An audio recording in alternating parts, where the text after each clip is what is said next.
Opening, the tyranny of the thinking mind. Welcome, dear listener. Find a comfortable position where you can truly rest.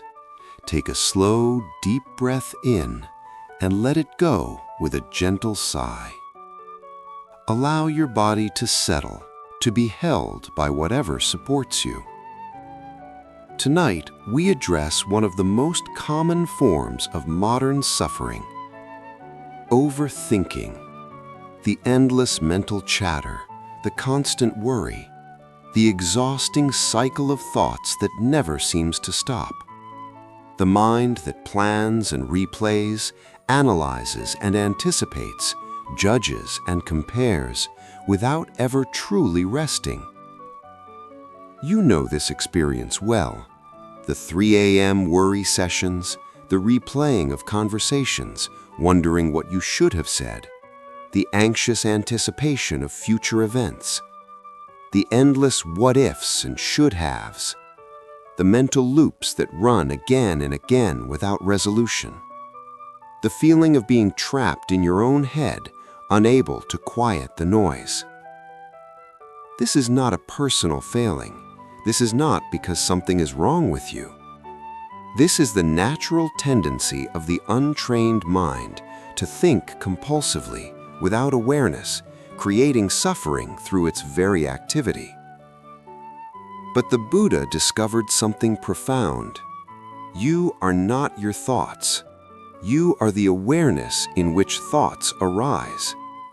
And this awareness can learn to relate to thinking differently, not by stopping thoughts forcibly, but by understanding their nature and releasing your identification with them. Tonight, we will explore Buddhist teachings and stories that illuminate the path from mental chaos to inner peace, not through complex techniques or years of practice, but through simple recognition of what's already true. Let yourself be open to these teachings. They may challenge assumptions you've held your entire life. They may seem too simple to work, but simplicity is their power. Truth is always simple, even when the mind insists it must be complicated. Breathe. Settle. Let the journey begin. Part 1. Understanding the Overthinking Mind. The monkey mind. The Buddha often spoke of the monkey mind, the untrained mind that jumps from thought to thought like a monkey swinging through trees, never still, never at rest, always grasping for the next mental branch. A student once came to the Buddha complaining of this very problem. "Master, my mind never stops. It jumps from thought to thought, worry to worry. I try to quiet it, but I can't. What's wrong with me?" The Buddha smiled gently. "Nothing is wrong with you. What you describe is the natural state of the untrained mind. Let me tell you what you're experiencing." He explained, "The mind is like a monkey trapped in a house with 6 windows, the 6 senses: sight, sound, smell, taste, touch, and thought. The monkey runs from window to window, constantly looking out, constantly reacting to what it sees. At the sight window, it sees something and has a thought about it. At the sound window, it hears something and creates a story. At the thought window, it generates ideas and immediately chases them. This monkey never rests because it believes its survival depends on constant vigilance. It thinks, if I stop watching, something bad might happen. If I stop planning, I won't be prepared. If I stop analyzing, I'll miss something important. If I stop worrying, I'm being irresponsible." The student nodded vigorously. "Yes, that's exactly how it feels. My mind tells me I must keep thinking, keep planning, keep worrying, or everything will fall apart." "This is the monkey's trick," the Buddha said. "It convinces you that its constant activity is necessary, that thinking is solving problems. But notice, does all this thinking actually solve the problems, or does it create more suffering without solving anything?" The student reflected. "When I really look at it, Most of my thinking doesn't solve anything. I worry about the same things over and over. I replay conversations that are already finished. I anticipate problems that never happen. The thinking just creates anxiety without actually helping." Exactly, the Buddha confirmed. The monkey mind mistakes motion for progress, thinking for understanding, worry for preparation. It stays busy to feel like it's doing something, but this busyness is often just creating suffering. "So how do I stop it?" the student asked desperately. "You don't stop it," the Buddha said. "Trying to stop the monkey just makes it more agitated. Instead, you do something the monkey never expects. You stop feeding it." Stop feeding it? Yes, the monkey survives on your attention. When a thought arises and you grab it, follow it, believe it, build on it, you feed the monkey. It grows stronger. But when a thought arises and you simply observe it without grabbing it, the monkey finds nothing to eat. Eventually, it calms down not because you forced it, but because you stopped feeding its frenzy. The Buddha continued, "Watch a thought arise. See it clearly, but don't grab it. Don't follow where it wants to lead you. Don't believe the story it tells you. Just watch it arise, exist for a moment, and naturally fade away. Like watching clouds pass through the sky. You don't grab the clouds, you don't fight them, you simply let them pass." "This sounds simple," the student said. "It is simple," the Buddha agreed, "but simple doesn't mean easy. The monkey has been running wild your entire life. It won't calm down in a day, but each time you notice a thought without grabbing it, you weaken the pattern. Each time you observe without following, you train the mind in a new way. Gradually, the monkey slows down, not because you forced it, but because you stopped participating in its frenzy." Over the following months, the student practiced this. At first, he could barely notice a thought before he was caught in it, following it down mental rabbit holes. But gradually, he developed the capacity to observe. A worry would arise, and he would think, "Ah, there's a worry, a thought," and he wouldn't grab it. He would let it be there without following it. Slowly, remarkably, the mind began to settle. The constant mental chatter didn't disappear entirely, but it lost its urgency, its compelling quality. Thoughts still arose, but they no longer hijacked his entire attention. He could observe them arising and passing without being swept away by their content. One day he returned to the Buddha and said, "Master, the monkey is still there. Thoughts still arise, but somehow I'm less trapped by them. The mind is quieter not because there are fewer thoughts, but because I'm not feeding them anymore." The Buddha smiled.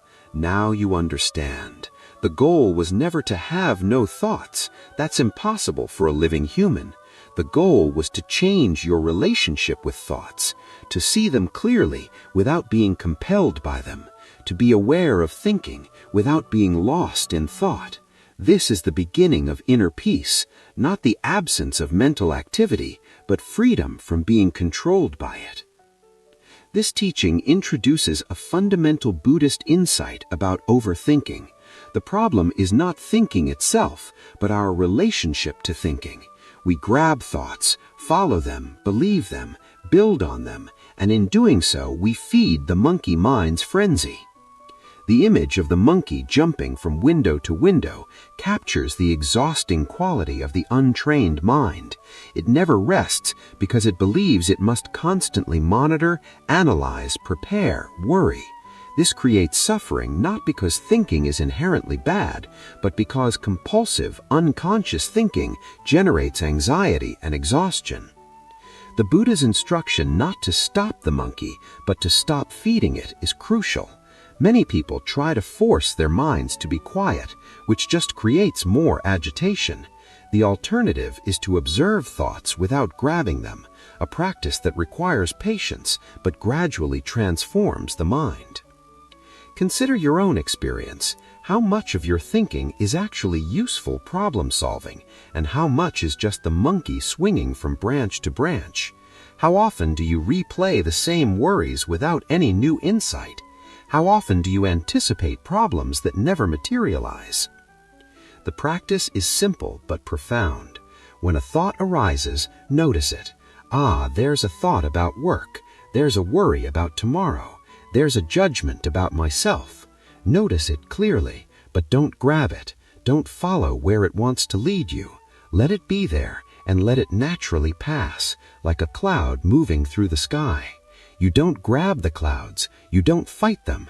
You simply let them pass. This doesn't mean you never think. It means you become aware of thinking, so thinking becomes conscious rather than compulsive. You think when thinking is useful, but you're not compelled to think constantly, even when it serves no purpose. Rest in this teaching. Notice thoughts arising right now. Can you observe them without grabbing them? Can you let them be there without following them? This is the practice that gradually calms the monkey mind, not by force, but by withdrawing the attention that feeds its frenzy. The two arrows. A student approached the Buddha in great distress. "Master, I can't stop thinking about a mistake I made last week.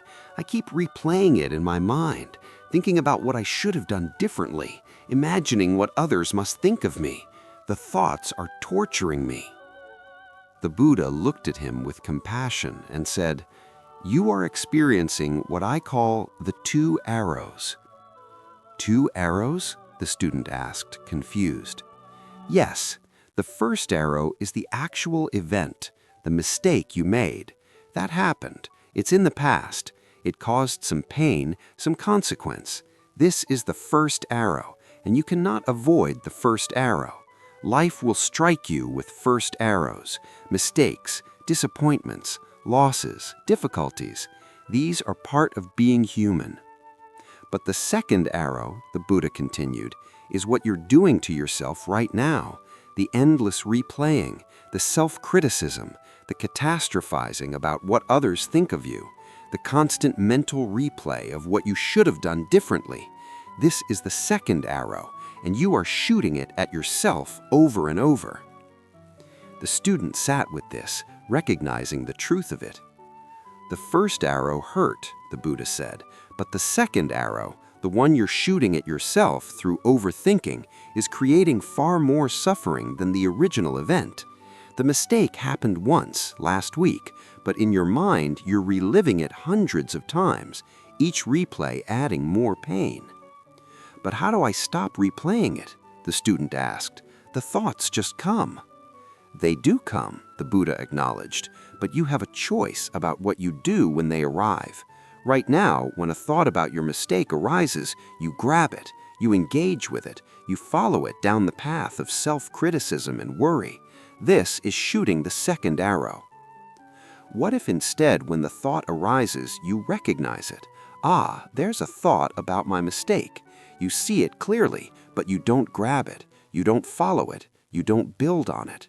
You let it be there, and you return your attention to the present moment, to your breath, to your body, to what you're actually doing right now." "But isn't that avoiding the problem?" the student asked. "Shouldn't I think about it so I learn from it?"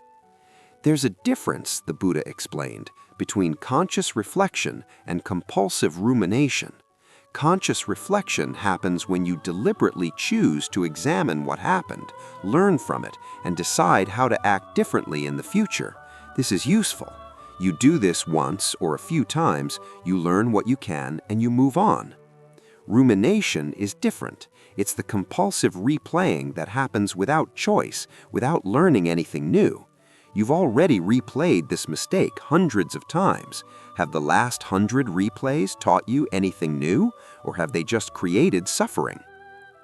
The student realized the Buddha was right. He'd learned whatever lesson there was to learn in the first few times thinking about it.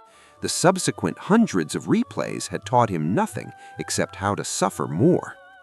"So what do I do?" he asked. The Buddha said gently, "Stop shooting the second arrow. The first arrow has already struck. The event is over, but you keep the pain alive by constantly replaying it. Each time the thought arises, you have a choice: grab it and follow it into suffering, or notice it and return to the present moment. Choose the second option again and again. This is how you stop shooting the second arrow. But what about preventing future mistakes? The student asked. Learn from the first arrow, the Buddha said. Take whatever lesson is there, decide how you'll act differently, and then let it go. Continuing to replay it doesn't prevent future mistakes, it just creates present suffering. The best preparation for the future is being fully present now, not being lost in rumination about the past. The student began practicing this. When thoughts about his mistake arose, and they did many times a day, he would recognize them. Ah, there's that thought again. And instead of grabbing it and following it into self-criticism and worry, he would gently return his attention to the present moment. What was he actually doing right now? He would focus on that. At first, it was difficult. The thoughts were strong, compelling. They wanted to be followed. But gradually, with practice, he developed the ability to notice without engaging. The thoughts still arose, but they began to lose their power. They would appear and, finding no fuel, would fade away. Within a few weeks, the obsessive replaying had dramatically decreased. The memory of the mistake was still there, but it no longer dominated his mental space. He had learned the lesson, and he had stopped shooting the second arrow. When he returned to the Buddha to report this shift, the Buddha said, "Now you understand. The first arrow will come in many forms throughout your life. Difficulties, losses, mistakes, disappointments. The first arrow you cannot avoid, but the second arrow is always optional.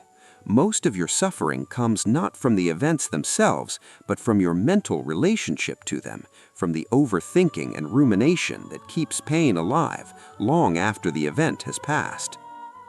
This is one of the most important teachings I can give you. Stop shooting the second arrow. When something difficult happens, feel it, learn from it, and then let your mind return to the present moment. Don't keep replaying it. Don't keep building stories about it. The present moment is hard enough without adding the weight of constant mental replay of the past. This teaching of the two arrows is one of the most practical Buddhist teachings for dealing with overthinking. It helps us distinguish between the unavoidable pain of life, the first arrow, and the suffering we create through mental rumination, the second arrow. The student's experience is universal. Something happens, a mistake, an awkward interaction, a disappointment, and we replay it endlessly. But the Buddha asks the crucial question, does this replaying serve any useful purpose, or is it just creating suffering? Often, the replaying serves no purpose. We've learned whatever lesson there was to learn in the first few times thinking about it. The subsequent hundreds of replays teach us nothing except how to suffer more. Yet we continue, compulsively, because the mind doesn't know how to stop. The distinction between conscious reflection and compulsive rumination is important. Reflection is useful. You think about what happened, learn from it, decide how to act differently, and you move on. Rumination is useless. You replay the same thoughts without learning anything new, just creating more suffering. The practice is clear. When you notice the replaying starting, recognize it as the second arrow. Choose not to shoot it. Return to the present moment. Do this again and again. This is how you overthinking gradually loses its grip, not because you force it to stop, but because you stop feeding it your attention. Rest in this teaching. Notice what second arrows you might be shooting right now, and know that you can choose to stop. The first arrow may have hurt, but the second arrow is optional. You can lay down the bow and return to the peace of the present moment. The student who couldn't meditate. A student came to a meditation teacher in frustration. "Master, I've been trying to meditate for months, but I can't do it. My mind never stops thinking. I sit down to meditate and immediately thoughts flood in. Worries, plans, memories, judgments. I try to stop them, but they just keep coming. I must be terrible at this." The teacher listened patiently, then asked, "When you sit to meditate, what are you trying to achieve?"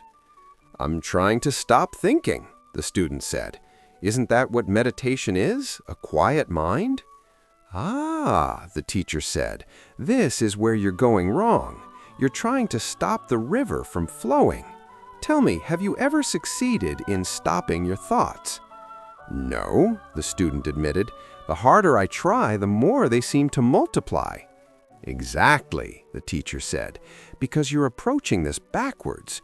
You're treating thoughts as the enemy, something to fight against and defeat. But this creates a war in your own mind, and you cannot win a war against yourself. But if I'm not supposed to stop thoughts, what am I supposed to do? The student asked, genuinely confused. The teacher smiled. Let me tell you a different approach. Instead of trying to stop thoughts, what if you just noticed them? What if meditation wasn't about having no thoughts, but about being aware of thoughts without getting lost in them? I don't understand the difference, the student said. Come, let's try an exercise. Sit comfortably and close your eyes. Now just notice, is there a thought present right now? The student sat and checked. Yes, I'm thinking about what you're about to teach me. Good, you noticed a thought. Now is that thought still there, or has it passed and a new one arrived? The student checked again. It's changed. Now I'm thinking about whether I'm doing this right. Excellent! You're noticing thoughts. This is meditation. Not stopping thoughts, but noticing them, being aware of them, observing them as they arise and pass. But that seems too easy, the student protested. I'm already having thoughts. Noticing them doesn't feel like I'm doing anything. That's the point, the teacher explained. You're not trying to do something to your mind. You're simply observing what the mind is already doing. And in that observation, something important happens. You stop being lost in thought. You become aware of thought. There's a big difference between being lost in thought and being aware of thought. When you're lost in thought, you are the thought, completely identified with it, following it wherever it goes, down memory lane, into worry about the future, into judgment and analysis. You forget you're meditating. You forget you're sitting here. You're just thinking. But when you're aware of thought, you notice, there's a thought about dinner. Now there's a worry about tomorrow. Now there's a judgment about how I'm doing. You see the thoughts, but you don't get lost in them. You remain here, aware, observing the stream of thoughts, rather than being swept away by it. The student sat with this. So I don't have to stop thinking? You can't stop thinking, the teacher said gently. Thoughts arise naturally. The brain produces thoughts like the heart produces beats. You don't try to stop your heart from beating, and you don't try to stop your brain from thinking. What you can do is change your relationship to thinking. Instead of being controlled by thoughts, you become the aware space in which thoughts appear. Let me give you a different instruction for meditation. When you sit, don't try to stop thoughts. Instead, notice them. Each time you realize you've been lost in thought, that's not failure, that's the moment of success. That's the moment of awareness. Simply notice, I was thinking, and then gently return your attention to your breath or whatever your anchor is. This noticing and returning, this is the practice. But I'll have to do that hundreds of times in one meditation session, the student said. Yes, the teacher agreed, and each time is a moment of practice. Each time you notice you've been lost in thought and return, you strengthen your awareness. You're training your mind not to have no thoughts, but to wake up more quickly when you've been lost in thought. Think of it like this. Thoughts are like clouds passing through the sky of your awareness. Your natural state is the clear sky, awareness itself. Clouds, thoughts, naturally pass through. The problem isn't that clouds appear, they always will. The problem is when you forget about the sky and think you are the clouds. When you're so identified with the thoughts that you forget the awareness in which they're appearing. Meditation practice is remembering the sky, noticing, I got lost in that cloud of thought, but I'm not the cloud. I'm the awareness that's aware of the cloud. and you let the cloud pass and rest again in the open sky of awareness. The student tried this new approach. Instead of fighting thoughts, he just noticed them. There's a thought about work. There's a worry about my relationship. There's a plan for tomorrow. He didn't try to stop them or judge himself for having them. He just noticed and returned to his breath. Amazingly, this was easier. Not fighting the thoughts removed a whole layer of struggle. The thoughts still came, they always did, but he was less disturbed by them. He could sit in meditation with thoughts floating through without feeling he was failing. More importantly, over time something shifted. The thoughts gradually became less compelling. They still arose, but they had less power to grab him. He could observe a worry without being swept into anxiety. He could notice a plan without being pulled into future-focused thinking. The thoughts still came, but he was less lost in them. Months later, he reported to his teacher, "My mind still thinks during meditation. Thoughts still arise constantly, but I'm no longer tormented by them. I can sit peacefully even while thoughts are present because I'm not fighting them or identifying with them. I'm just aware." The teacher smiled deeply. "Now you understand what meditation actually is. Not a battle against thoughts, but a practice of awareness. Not achieving a blank mind, but recognizing the awareness that's always present, even when thoughts are present. This is the path to peace, not the absence of thoughts, but freedom from being controlled by them." This story addresses one of the most common misconceptions about meditation and a major source of frustration for beginners: the belief that meditation means stopping thoughts, achieving a blank mind. This misunderstanding leads to struggle, self-judgment, and the feeling of failing at meditation. The teacher's reframe is crucial. Meditation is not about stopping thoughts, but about being aware of thoughts. It's about changing your relationship to thinking, not eliminating thinking. This makes meditation accessible because it removes the impossible goal of having no thoughts. The distinction between being lost in thought and being aware of thought is fundamental. When you're lost in thought, you are the thought, completely identified with it, following it wherever it goes, down memory lane, into worry about the future, into judgment and analysis. You forget you're meditating. You forget you're sitting here. You're just thinking. But when you're aware of thought, you notice, there's a thought about dinner. Now there's a worry about tomorrow. Now there's a judgment about how I'm doing. You see the thoughts, but you don't get lost in them. You remain here, aware, observing the stream of thoughts, rather than being swept away by it. The student sat with this. "So I don't have to stop thinking?" "You can't stop thinking," the teacher said gently. "Thoughts arise naturally. The brain produces thoughts like the heart produces beats. You don't try to stop your heart from beating, and you don't try to stop your brain from thinking. What you can do is change your relationship to thinking. Instead of being controlled by thoughts, you become the aware space in which thoughts appear."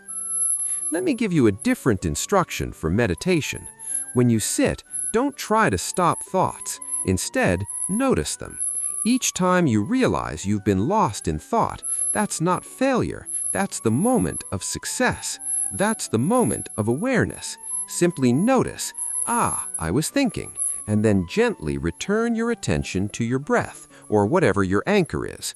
This noticing and returning, this is the practice. "But I'll have to do that hundreds of times in one meditation session," the student said. "Yes," the teacher agreed, "and each time is a moment of practice. Each time you notice you've been lost in thought and return, you strengthen your awareness. You're training your mind not to have no thoughts, but to wake up more quickly when you've been lost in thought." Think of it like this. Thoughts are like clouds passing through the sky of your awareness. Your natural state is the clear sky, awareness itself. Clouds, thoughts, naturally pass through. The problem isn't that clouds appear. They always will. The problem is when you forget about the sky and think you are the clouds. when you're so identified with the thoughts that you forget the awareness in which they're appearing. Meditation practice is remembering the sky, noticing, oh, I got lost in that cloud of thought, but I'm not the cloud. I'm the awareness that's aware of the cloud, and you let the cloud pass and rest again in the open sky of awareness. Part 2. The Nature of Thoughts. The Meditator and the Bubbles. A meditator was practicing by a stream and noticed something interesting.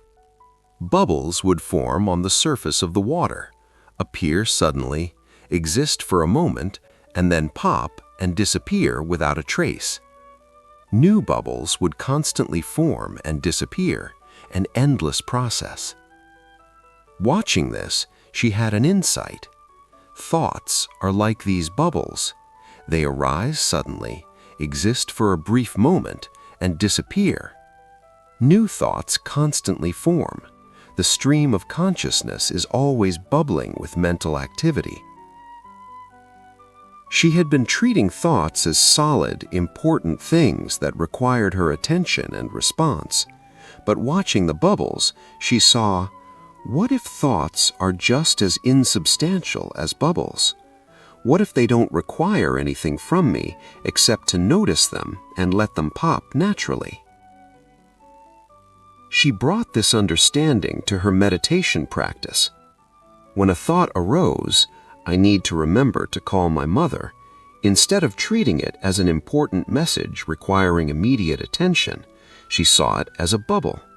It arose, existed for a moment, and if she didn't grab it, it naturally faded away on its own. When a worry arose, what if I don't finish that project on time? She saw it as a bubble, appearing, existing briefly, and dissolving when not fed with attention and belief. This changed everything.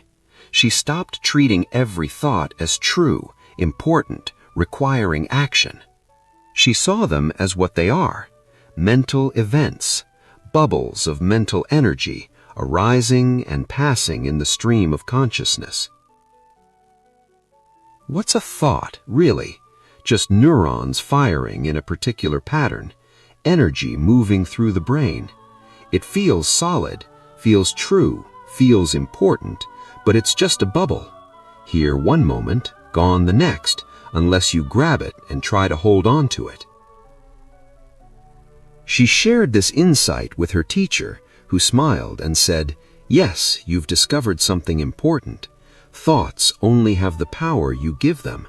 When you believe them, follow them, take them as absolute truth, they gain power. When you see them as bubbles, events arising and passing in consciousness, they lose their grip." But, the teacher added, be careful not to dismiss all thoughts. Some thoughts are useful, practical reminders, genuine insights, necessary planning. The practice is not to ignore all thoughts, but to see their nature clearly. They're all bubbles. Some bubbles contain useful information, others are just mental noise. But they're all temporary, all arising and passing, all optional to engage with. The meditator understood. Not all thoughts needed to be acted on, believed, or even attended to. Most were just bubbles, arising, existing briefly, and popping. She could let them be, let them pop naturally, without trying to catch them, or fight them, or engage with them at all. Her meditation deepened, her overthinking decreased, not because she fought against thoughts, but because she saw their nature clearly, just bubbles in the stream of consciousness, arising and passing, temporary, insubstantial, requiring nothing from her except perhaps a gentle noticing as they float by. This insight about thoughts being like bubbles is profound and liberating. We typically treat thoughts as solid, important things, truths to be believed, problems to be solved, messages requiring response. But what if they're more like bubbles, ephemeral events arising and passing in consciousness? This doesn't mean thoughts are meaningless or should be ignored. Some thoughts are useful, genuine insights, practical reminders, important realizations. But many thoughts are just mental noise, worry loops, judgment cycles, planning that serves no purpose, rumination that goes nowhere. These are bubbles that don't need to be caught and examined. They can simply be allowed to arise and pop naturally. The key is seeing thoughts as events in consciousness rather than as truths about reality. A thought arises, "I'm a failure." That's not a truth about you. It's a thought event, a bubble appearing in consciousness. You can notice it. There's a thought about being a failure without believing it, without being defined by it, without needing to argue with it or prove it wrong. It's just a bubble. It will pop on its own if you don't feed it. This creates tremendous freedom. When you see thoughts as bubbles, you're no longer at their mercy. A worry arises, it's just a bubble. An anxious thought appears, just a bubble. A judgment, a plan, a memory, a fantasy, all bubbles. Some might contain useful information. Most are just the mind's habitual activity, mental weather, requiring no more response than clouds in the sky require a response. The practice is to notice thoughts as events in consciousness without automatically believing them or engaging with them. Let them arise, let them be there, let them dissolve naturally. Like watching bubbles on a stream, you don't chase them, you don't try to pop them, you just let them be bubbles, arising and disappearing in their own time. This doesn't mean you become passive or stop thinking useful thoughts. It means you develop discernment about which thoughts deserve attention and which are just bubbles. And even the useful thoughts, you hold them lightly, knowing they're still just mental events, not ultimate truth. Consider your own thinking right now. Thoughts are arising. Can you see them as bubbles? Temporary events in consciousness? Can you let them be there without automatically grabbing them, believing them, following them? This is the practice. This is how overthinking loses its power, when you see thoughts as just bubbles in the stream of consciousness. The Story Factory. A monk noticed something about her mind that disturbed her. Every event, every interaction, every experience, her mind immediately created a story about it. Someone looked at her without smiling, the mind created a story. They don't like me. She made a mistake at work, the mind created a story. I'm incompetent and everyone thinks so. She felt tired, the mind created a story. Something is wrong with me. She realized her mind was a constant story factory, churning out interpretations, meanings, narratives about everything that happened. And most of these stories created suffering. She brought this observation to her teacher, who nodded knowingly. Yes, the mind is an excellent storyteller. It takes raw experience and immediately wraps it in interpretation, meaning, narrative. This is what minds do. But the problem is not the stories themselves. The problem is believing them. What do you mean? The monk asked. Watch carefully, the teacher said. An event happens. Let's say someone doesn't respond to your greeting. This is just a fact, a raw event in reality. But immediately the mind creates a story. They don't like me. They think I'm annoying. They're deliberately ignoring me. This story creates emotional reactions, hurt, anxiety, anger. And you suffer not from the fact that they didn't respond, but from the story about what it means. But maybe the story is true, the monk protested. Maybe they really are angry at me. Maybe, the teacher agreed, or maybe they didn't hear you, or maybe they were lost in their own thoughts, or maybe they had just received bad news, or maybe 1,000 other reasons. The point is, you don't know. The story is speculation, interpretation, a meaning your mind has assigned. It might be true, or it might be completely false, but you're suffering from it as if it's definitely true. The mind's job is to make sense of experience. It creates narratives to understand what's happening. This is useful sometimes, but often, especially with the overthinking mind, the stories are not helpful.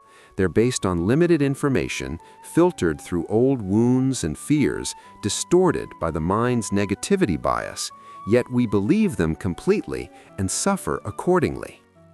"So what should I do?" the monk asked. "Stop my mind from making stories?"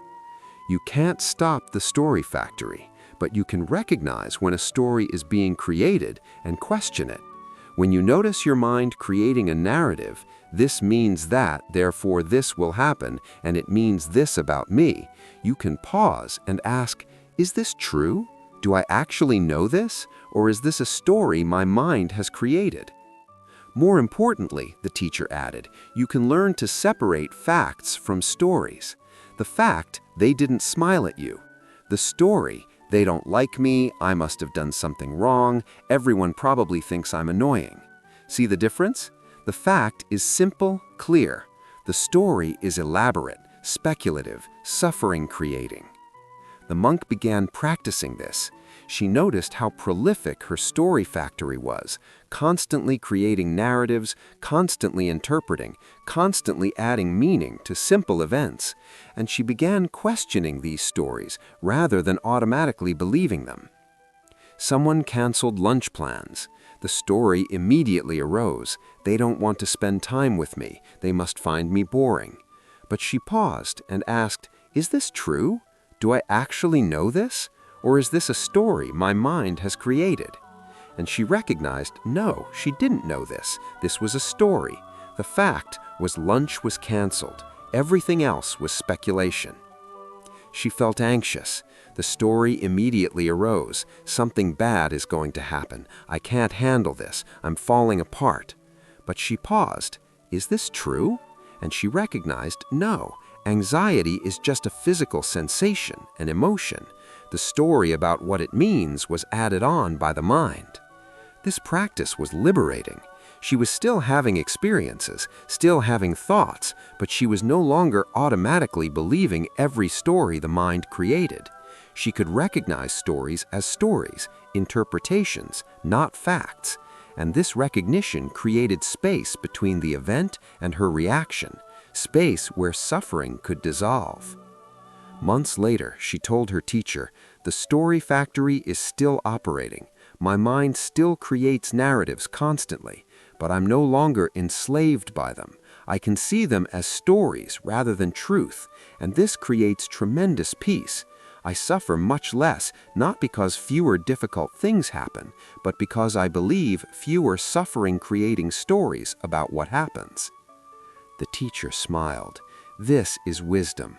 Not the elimination of thinking, but the recognition of thinking as thinking. Not the stopping of stories, but the awareness that they're stories, not reality. This is how overthinking loses its power.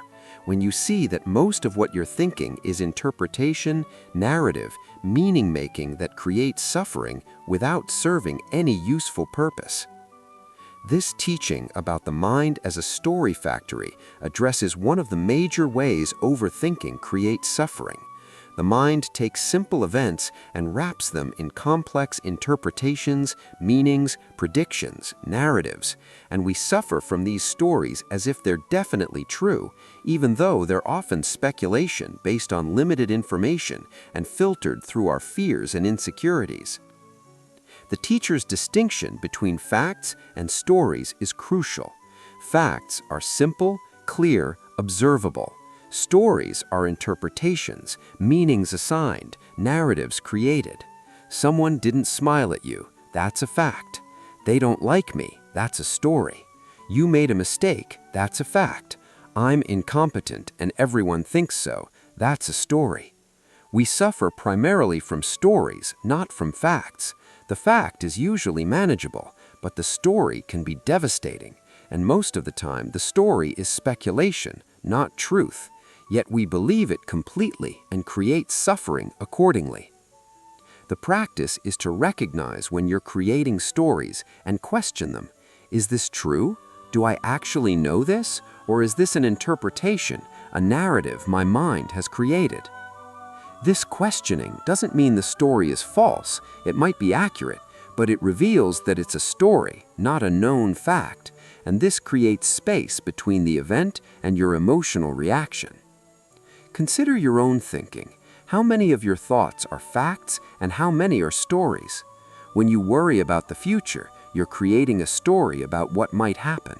When you replay a conversation, you're creating a story about what others thought. When you judge yourself, you're creating a story about what your mistakes mean about you. The mind is an excellent storyteller. It creates narratives constantly, but these narratives are often suffering-creating, based on limited information, filtered through our fears and old wounds, distorted by the mind's negativity bias, yet we believe them completely and suffer accordingly. The practice is awareness. Notice when a story is being created. Recognize it as a story, not as a fact. Question it. Is this true? Do I know this? Or is this an interpretation, a narrative my mind has created? This thinking creates tremendous freedom. You can still have experiences, still have thoughts, but you're no longer automatically believing every narrative the mind creates. You can hold stories lightly, recognizing them as mental constructs, not as ultimate truth. And in this recognition, suffering decreases, because you're no longer living in the elaborate stories, but in the simpler reality of what actually is. Rest in this teaching.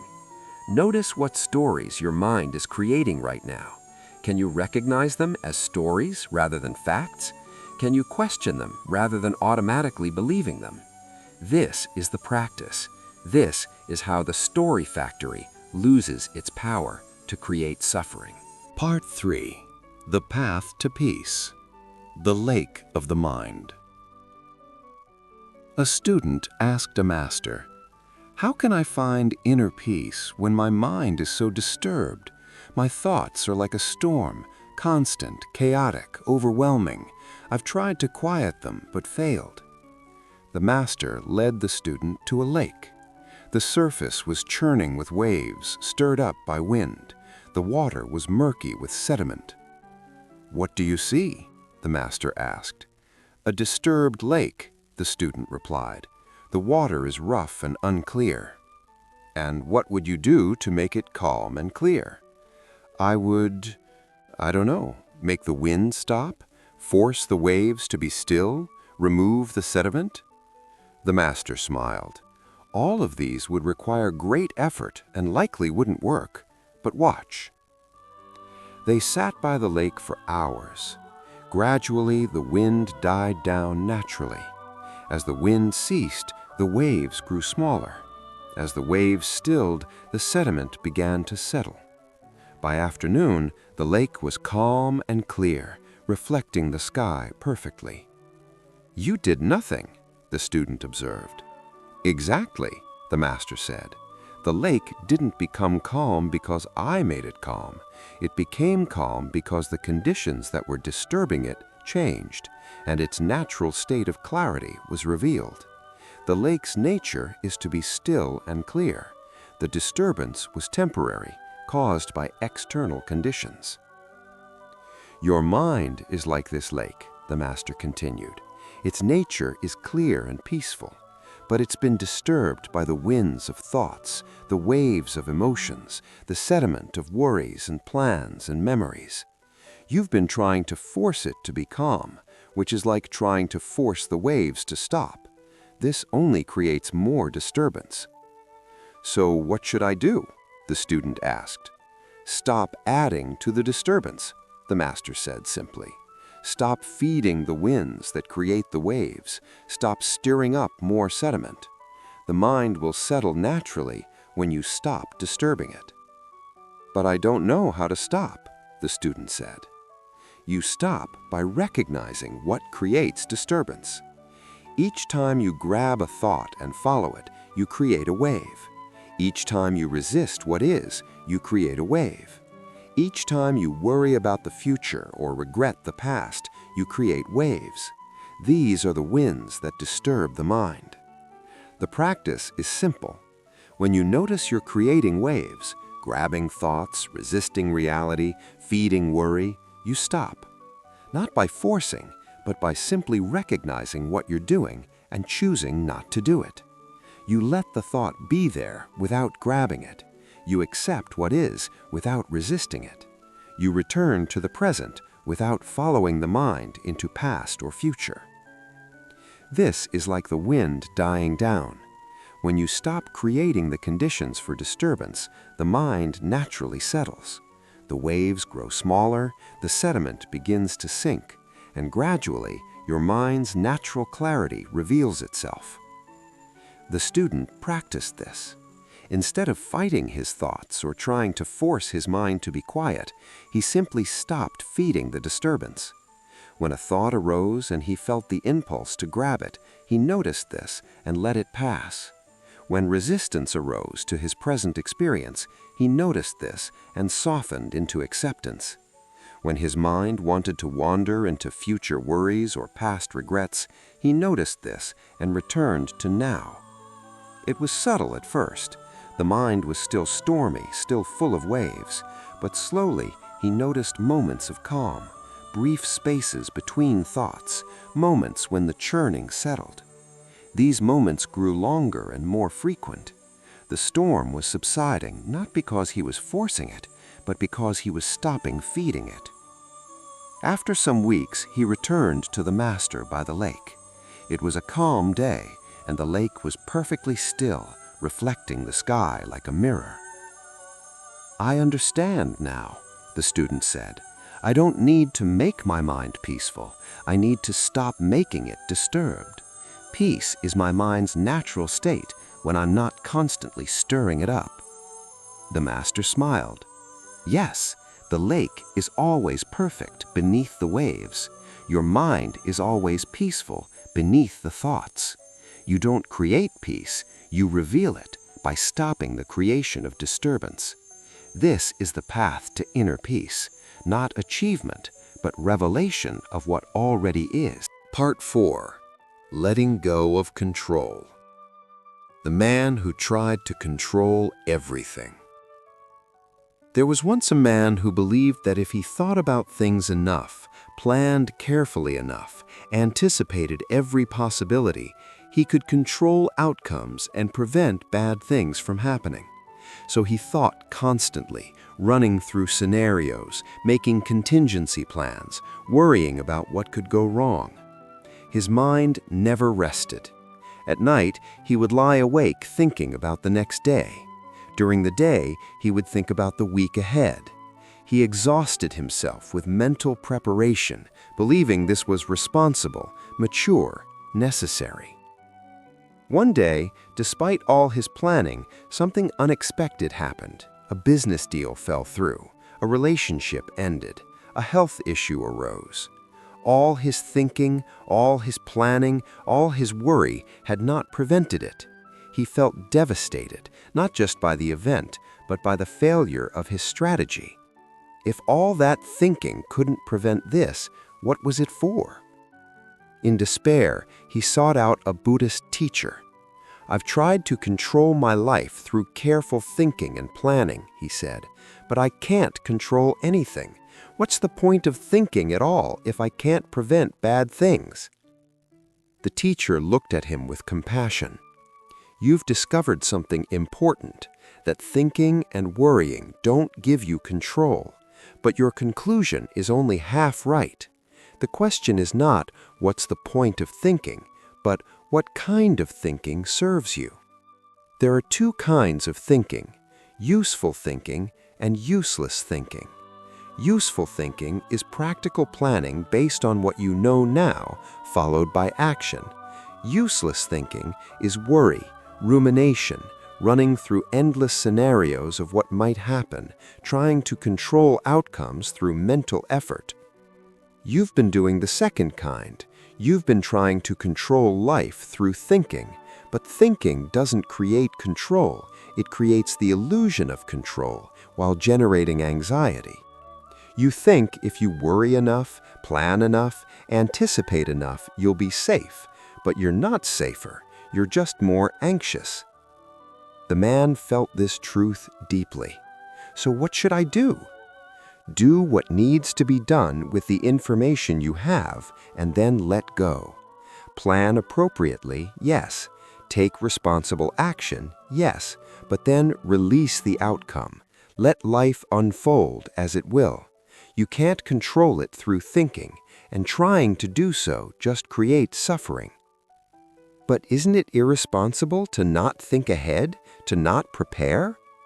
There's a difference between preparation and worry. Preparation is useful thinking followed by appropriate action. You think about the meeting tomorrow, you prepare what you need, and then you stop thinking about it. Worry is useless thinking that goes on and on without leading to any action, creating only anxiety.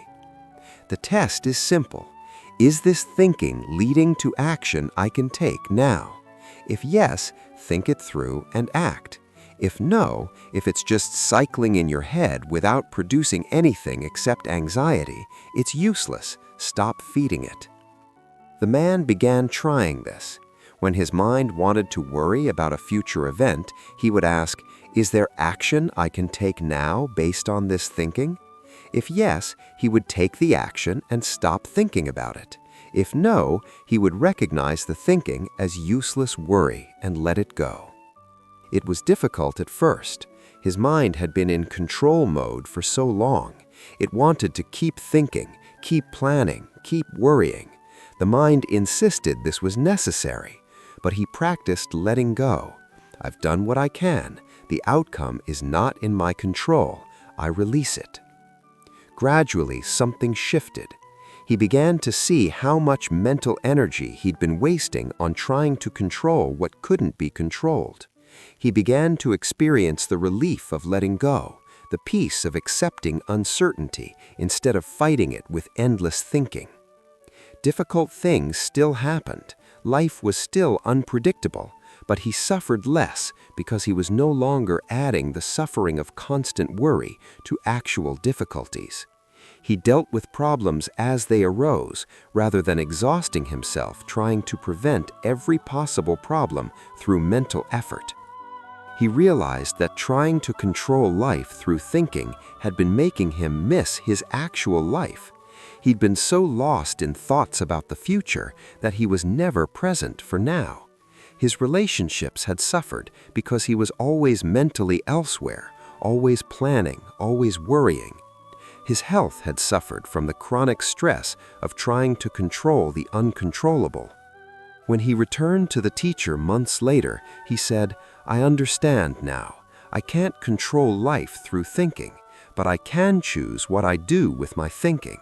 I can think usefully when it serves a purpose and let go when it doesn't. This doesn't give me control over outcomes, but it gives me peace, and peace is better than the illusion of control." The teacher smiled. "You've learned one of life's most important lessons. Control is largely an illusion. You can control your actions, your responses, your choices, but you can't control outcomes, other people, the future, or most of what happens to you.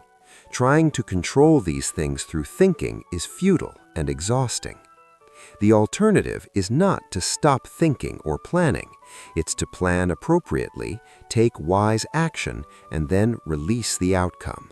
Do what you can with what you know and release what you can't control. This doesn't make you irresponsible. It makes you realistic, and it brings peace." Rest in this teaching. Notice when you're trying to control through thinking. Ask yourself, is this thinking leading to action, or is it just creating anxiety?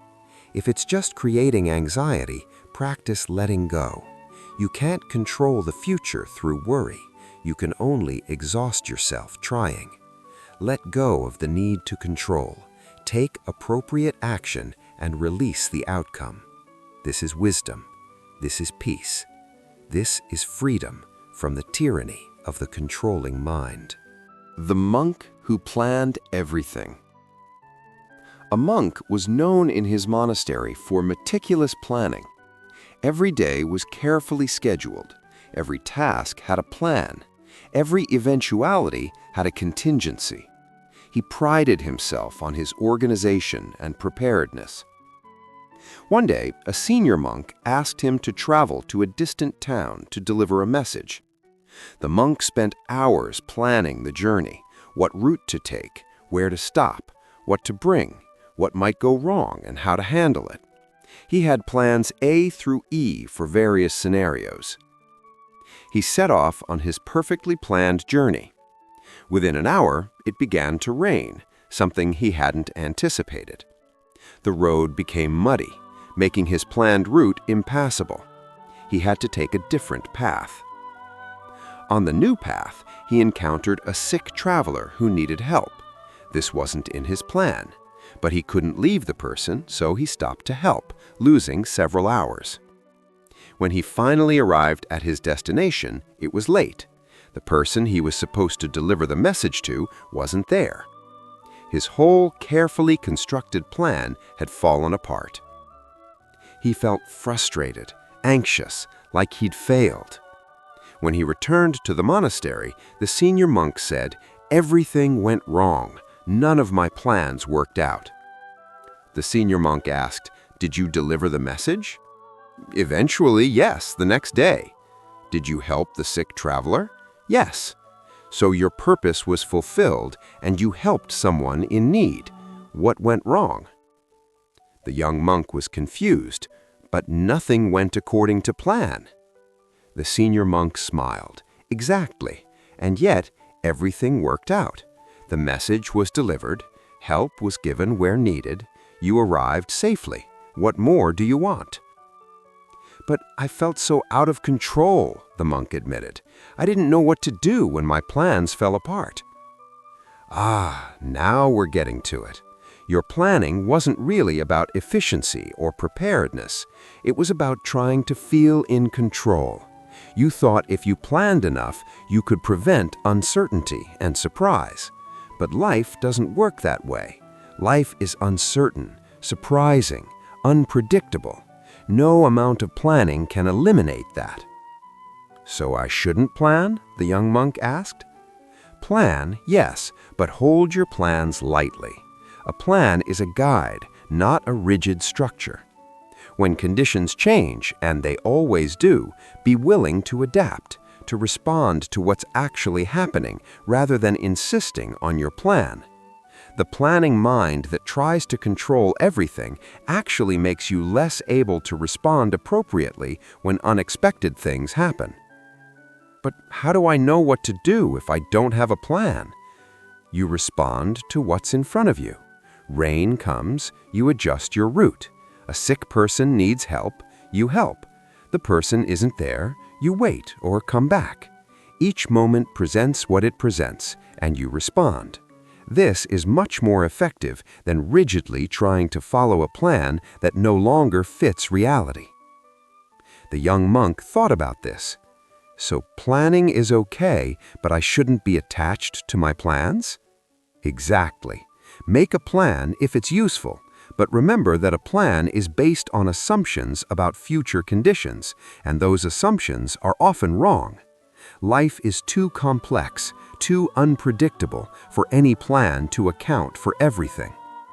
The person who can adapt and respond is more capable than the person who has a perfect plan but can't deviate from it." The young monk began to practice this, making loose plans but staying responsive to what actually happened. When his plans fell apart, instead of feeling anxious and lost, he would simply ask, "What does this moment require?" And he would respond to that. He found this way of being much less stressful.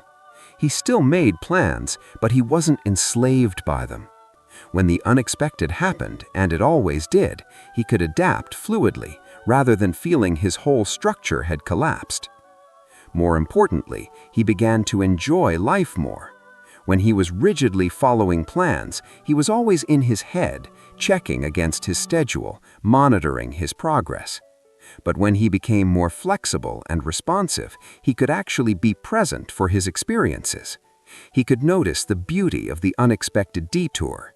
He could be fully present with the person he was helping. Life became richer when he stopped trying to control it so tightly. Years later, teaching younger monks, he would say, "Plan lightly, respond completely. This is better than planning heavily and responding rigidly. Life will surprise you. Let it. The unexpected is not a failure of your planning. It's just life being life. Be flexible enough to dance with what comes, rather than demanding that life follow your choreography." This story deepens the teaching about control by addressing planning specifically. Many people use excessive planning as a way to feel in control of an uncontrollable future. Planning itself isn't the problem. The attachment to plans and the belief that they can eliminate uncertainty is the problem. Young monk's distress when his plans fell apart revealed what was really going on. He was using planning to try to control life and feel safe. When the plans didn't work out, he felt his control had failed, even though everything ultimately worked out fine. The plan failing wasn't the problem. His attachment to the plan was. The senior monk's teaching is wise. Make plans, but hold them lightly. A plan is a guide, not a rigid structure. When conditions change, and they always do, be willing to adapt, to respond to what's actually happening rather than insisting on your plan. The planning mind that tries to control everything actually makes you less able to respond appropriately when unexpected things happen. The alternative is to make reasonable plans and then stay responsive. When the unexpected happens, you don't freak out because your plan fell apart. You simply respond to what's in front of you. What does this moment require? This is much more flexible and much less stressful than rigid adherence to plans that may not be appropriate. Consider your own relationship to planning. Do you overplan as a way to feel in control? Do you get anxious when plans change? Do you spend hours trying to anticipate every possibility? This is often the overthinking mind trying to gain control through mental preparation. The alternative is to make reasonable plans and then stay responsive. When the unexpected happens, you don't freak out because your plan fell apart. You simply respond to what's in front of you. What does this moment require? This is much more flexible and much less stressful than rigid adherence to plans that may not be appropriate. Rest in this teaching. Make your plans, but hold them lightly. Be responsive to what actually happens. When the unexpected comes, and it will, see it not as failure, but as life being life. Adapt, respond, dance with what comes. This is wisdom. This is peace. This is freedom from the overthinking mind that tries to plan away all uncertainty. Part 5. The Present Moment. The Worrier Who Missed His Life. There was a man who worried constantly about the future. He worried about his job security, his health, his finances, his relationships. His mind was always projecting into tomorrow, next week, next year, imagining problems and trying to prepare for them. One day, he was walking in a beautiful garden, but didn't notice the flowers because he was worried about a meeting next week. He was eating a delicious meal, but didn't taste it because he was worried about his health. He was with his young daughter, but wasn't really present because he was worried about her future. An old friend he hadn't seen in years recognized him and said, "You look troubled. What's wrong?" So many things," the man said, and began listing his worries, things that might happen, problems that could arise, disasters that could occur. The friend listened patiently, then asked, "And how many of these problems exist right now, in this moment?" The man thought about it. Well, none of them are happening right now, but they might happen. So right now, in this actual moment, are you okay? The man looked around. He was standing in a beautiful garden. The sun was warm. His body was healthy. His daughter was playing happily nearby. His friend was with him. In this actual moment, everything was fine. "Yes," he admitted, "right now I'm okay." "And yet you're suffering," observed the friend, "not from any actual present problem, but from imagined future problems. You're torturing yourself with things that haven't happened and may never happen. Meanwhile, you're missing this moment, this beautiful day, this time with your daughter, this meal, this garden. Your life is happening right now, and you're not here for it." This conversation shook the man. He began to notice how rarely he was actually present. His body was here, but his mind was always elsewhere, in the future, in worry, in what-if scenarios. He was physically present for his life, but mentally absent. He decided to practice presence. When he noticed his mind had wandered into future worry, he would gently bring it back. "Not now.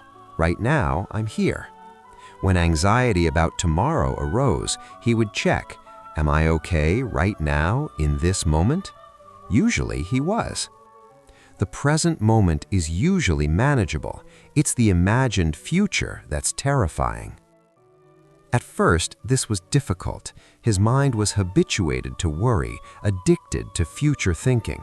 It felt strange, even irresponsible, to just be present without constantly preparing for imagined future problems. But he persisted. Gradually, remarkably, his life transformed. He began actually tasting his food, noticing how delicious it was. He began actually seeing the garden, feeling wonder at its beauty. He began actually being with his daughter, fully present for their time together, rather than physically there, but mentally elsewhere.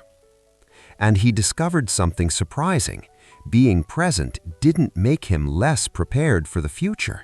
In fact, he dealt with problems more effectively when they actually arose because his mental energy wasn't depleted by years of advance worry. When problems are actual rather than imagined, you can respond with your full capacity. Most importantly, being present allows you to actually live your life. The moments you're present for, eating, walking, being with loved ones, working, resting, this is your life, not some future you're preparing for, but now, always now. When his friend visited again months later, he remarked, "You seem different, lighter. What changed?" The man smiled. "I stopped living in the future and started living now. I still think about tomorrow when I need to, but I don't live there anymore. I live here, in this moment. And I've discovered that this moment, when I'm actually present for it, is usually okay. Sometimes difficult, sometimes pleasant, but manageable. It's the imagined future that was unbearable, not the actual present." "And now?" asked his friend. "Now I'm here, with you, in this garden, on this beautiful day. This is my life, and I'm not missing it anymore." This story addresses one of the core problems with overthinking. It takes you out of the present moment and into an imagined future that often never materializes. The man was suffering not from actual present problems, but from worry about possible future problems. Meanwhile, his actual life, happening in the present, was passing him by. The friend's question is powerful. Right now, in this moment, are you okay? This brings attention back to actual reality rather than imagined scenarios, and usually the present moment is manageable. It's the imagined future, with all its catastrophic possibilities, that's unbearable. This doesn't mean you never think about the future. It means you distinguish between useful future thinking and useless worry. Useful future thinking is practical planning with a specific purpose. Useless worry is mental simulation of problems that haven't happened and may never happen. The teaching that the present moment is the only moment you ever actually have is fundamental. The past is gone, the future hasn't arrived. This moment, right now, is your life. If you're always mentally elsewhere, you never actually live. You just think about living while life passes you by. Consider your own experience. How much of your life do you actually experience versus think about? When you're eating, are you tasting? When you're with loved ones, are you actually there? Or is your mind constantly elsewhere, in the past, in the future, in worry, in planning? The practice is to notice when you've left the present and gently return. Not now, right now, I'm here. When future worry arises, check, am I okay right now in this moment? Usually you are. The present moment is usually manageable. It's the imagined future that's terrifying. This doesn't mean you never think about the future. It means you distinguish between useful future thinking and useless worry. Useful future thinking is practical planning with a specific purpose. Useless worry is mental simulation of problems that haven't happened and may never happen. Most importantly, being present allows you to actually live your life. The moments you're present for, eating, walking, being with loved ones, working, resting, this is your life, not some future you're preparing for, but now, always now. Rest in this teaching. Where is your mind right now? Is it here or has it wandered into future worry? Can you gently bring it back? Can you be here for this moment, your actual life happening now? The present moment is all you ever have. Don't miss it by living mentally in an imagined future. Be here. This is your life. Don't miss it. The Monk and the Tiger. A famous Zen story tells of a monk being chased by a tiger. He ran to the edge of a cliff, and seeing no escape, he climbed down a vine. Looking down, he saw another tiger waiting below. Looking up, he saw the first tiger above. Then he noticed two mice, one white, one black, gnawing on the vine he was hanging from. In this moment of absolute peril, he saw a wild strawberry growing from the cliff face. He reached out, plucked it, and ate it. "How sweet it is!" he exclaimed. A student heard this story and was confused. "Master, the monk is about to die. There are tigers above and below, mice gnawing his only support. How can he enjoy a strawberry? Shouldn't he be thinking about how to escape?" The teacher smiled. "What good would thinking do? The situation is what it is. The tigers are there, the mice are gnawing, the fall is inevitable. All the thinking in the world won't change these facts. The monk has two choices. He can spend his last moments in terror and anguish, or he can be fully present for them. He chose presence. He tasted the strawberry, and in that moment, life was sweet." "But that seems like denial," the student protested, "ignoring the danger." Is it ignoring? He's completely aware of the situation. He's not pretending the tigers aren't there, but he's also aware that mental anguish about the situation adds nothing except suffering. The danger is real. The thoughts about the danger are optional. He chose to be present for this moment, this strawberry, this taste, this sweetness, rather than being lost in fear about the next moment. The teacher continued, "This is an extreme situation, but it teaches something about all situations. You're always, in a sense, hanging from a vine. Impermanence is always gnawing away. Death is always waiting. You could spend every moment terrified of this reality, or you could be present for your life while you have it. The monk chose presence. The strawberry was sweet not despite the tigers, but in the midst of them. Most people, the teacher said, spend their lives like someone hanging from a vine but not tasting the strawberry. They're too busy thinking about the tigers, worrying about the future, fearing what might happen, mentally preparing for disasters. They miss the strawberry entirely. They miss the sweetness of life because they're so focused on its inevitable ending. The strawberry represents this moment, whatever it contains. Even in difficulty, even in danger, there is still this moment to be experienced. The monk wasn't ignoring the danger. He was choosing not to add mental suffering to an already difficult situation. He was choosing to be present for his life, however long or short it might be. The student sat with this teaching. He realized how much of his own life he was missing. He was young and healthy, with no real tigers chasing him, yet he was always worried about future tigers.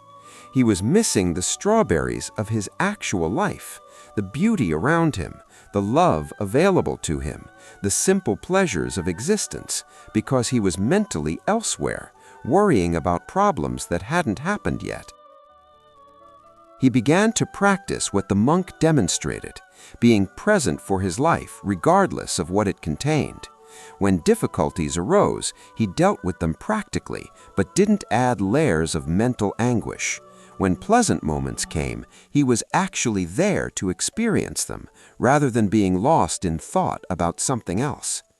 He discovered that most moments, when you're actually present for them, contain some sweetness, some beauty, some goodness, some aliveness. Not because life is always pleasant, but because presence itself opens you to the richness of experience that you miss when you're lost in thought. Years later, teaching students himself, he would tell the story of the monk and the strawberry, and he would say, life is both the tigers and the strawberry, the difficulty and the sweetness, the danger and the beauty. If you're always focused on the tigers, you miss the strawberry. If you deny the tigers, you're not being realistic. The practice is to acknowledge everything, the difficulty and the sweetness, and to be present for your actual life, rather than lost in mental simulations of it. You're hanging from a vine. The mice are gnawing. This is the nature of existence, uncertain, impermanent, sometimes frightening. But there is also a strawberry. Don't miss it.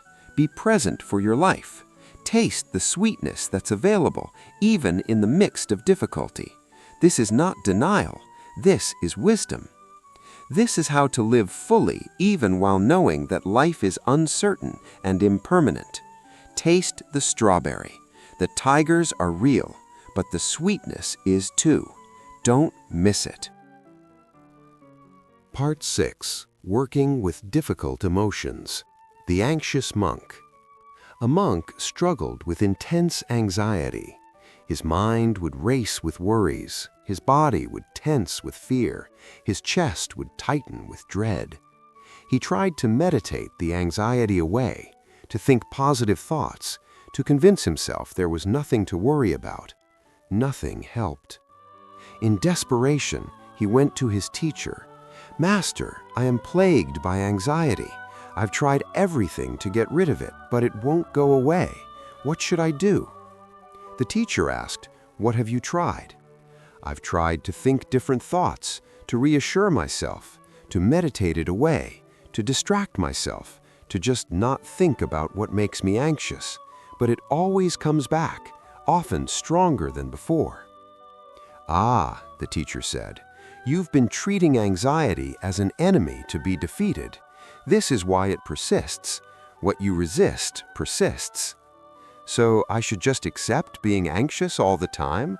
the monk asked, dismayed. "No," the teacher said, "but you should understand what anxiety actually is and work with it skillfully rather than fighting it." The teacher continued, "Anxiety is not your enemy, it's a messenger. It's your body-mind's way of saying, I perceive danger, I'm trying to protect you.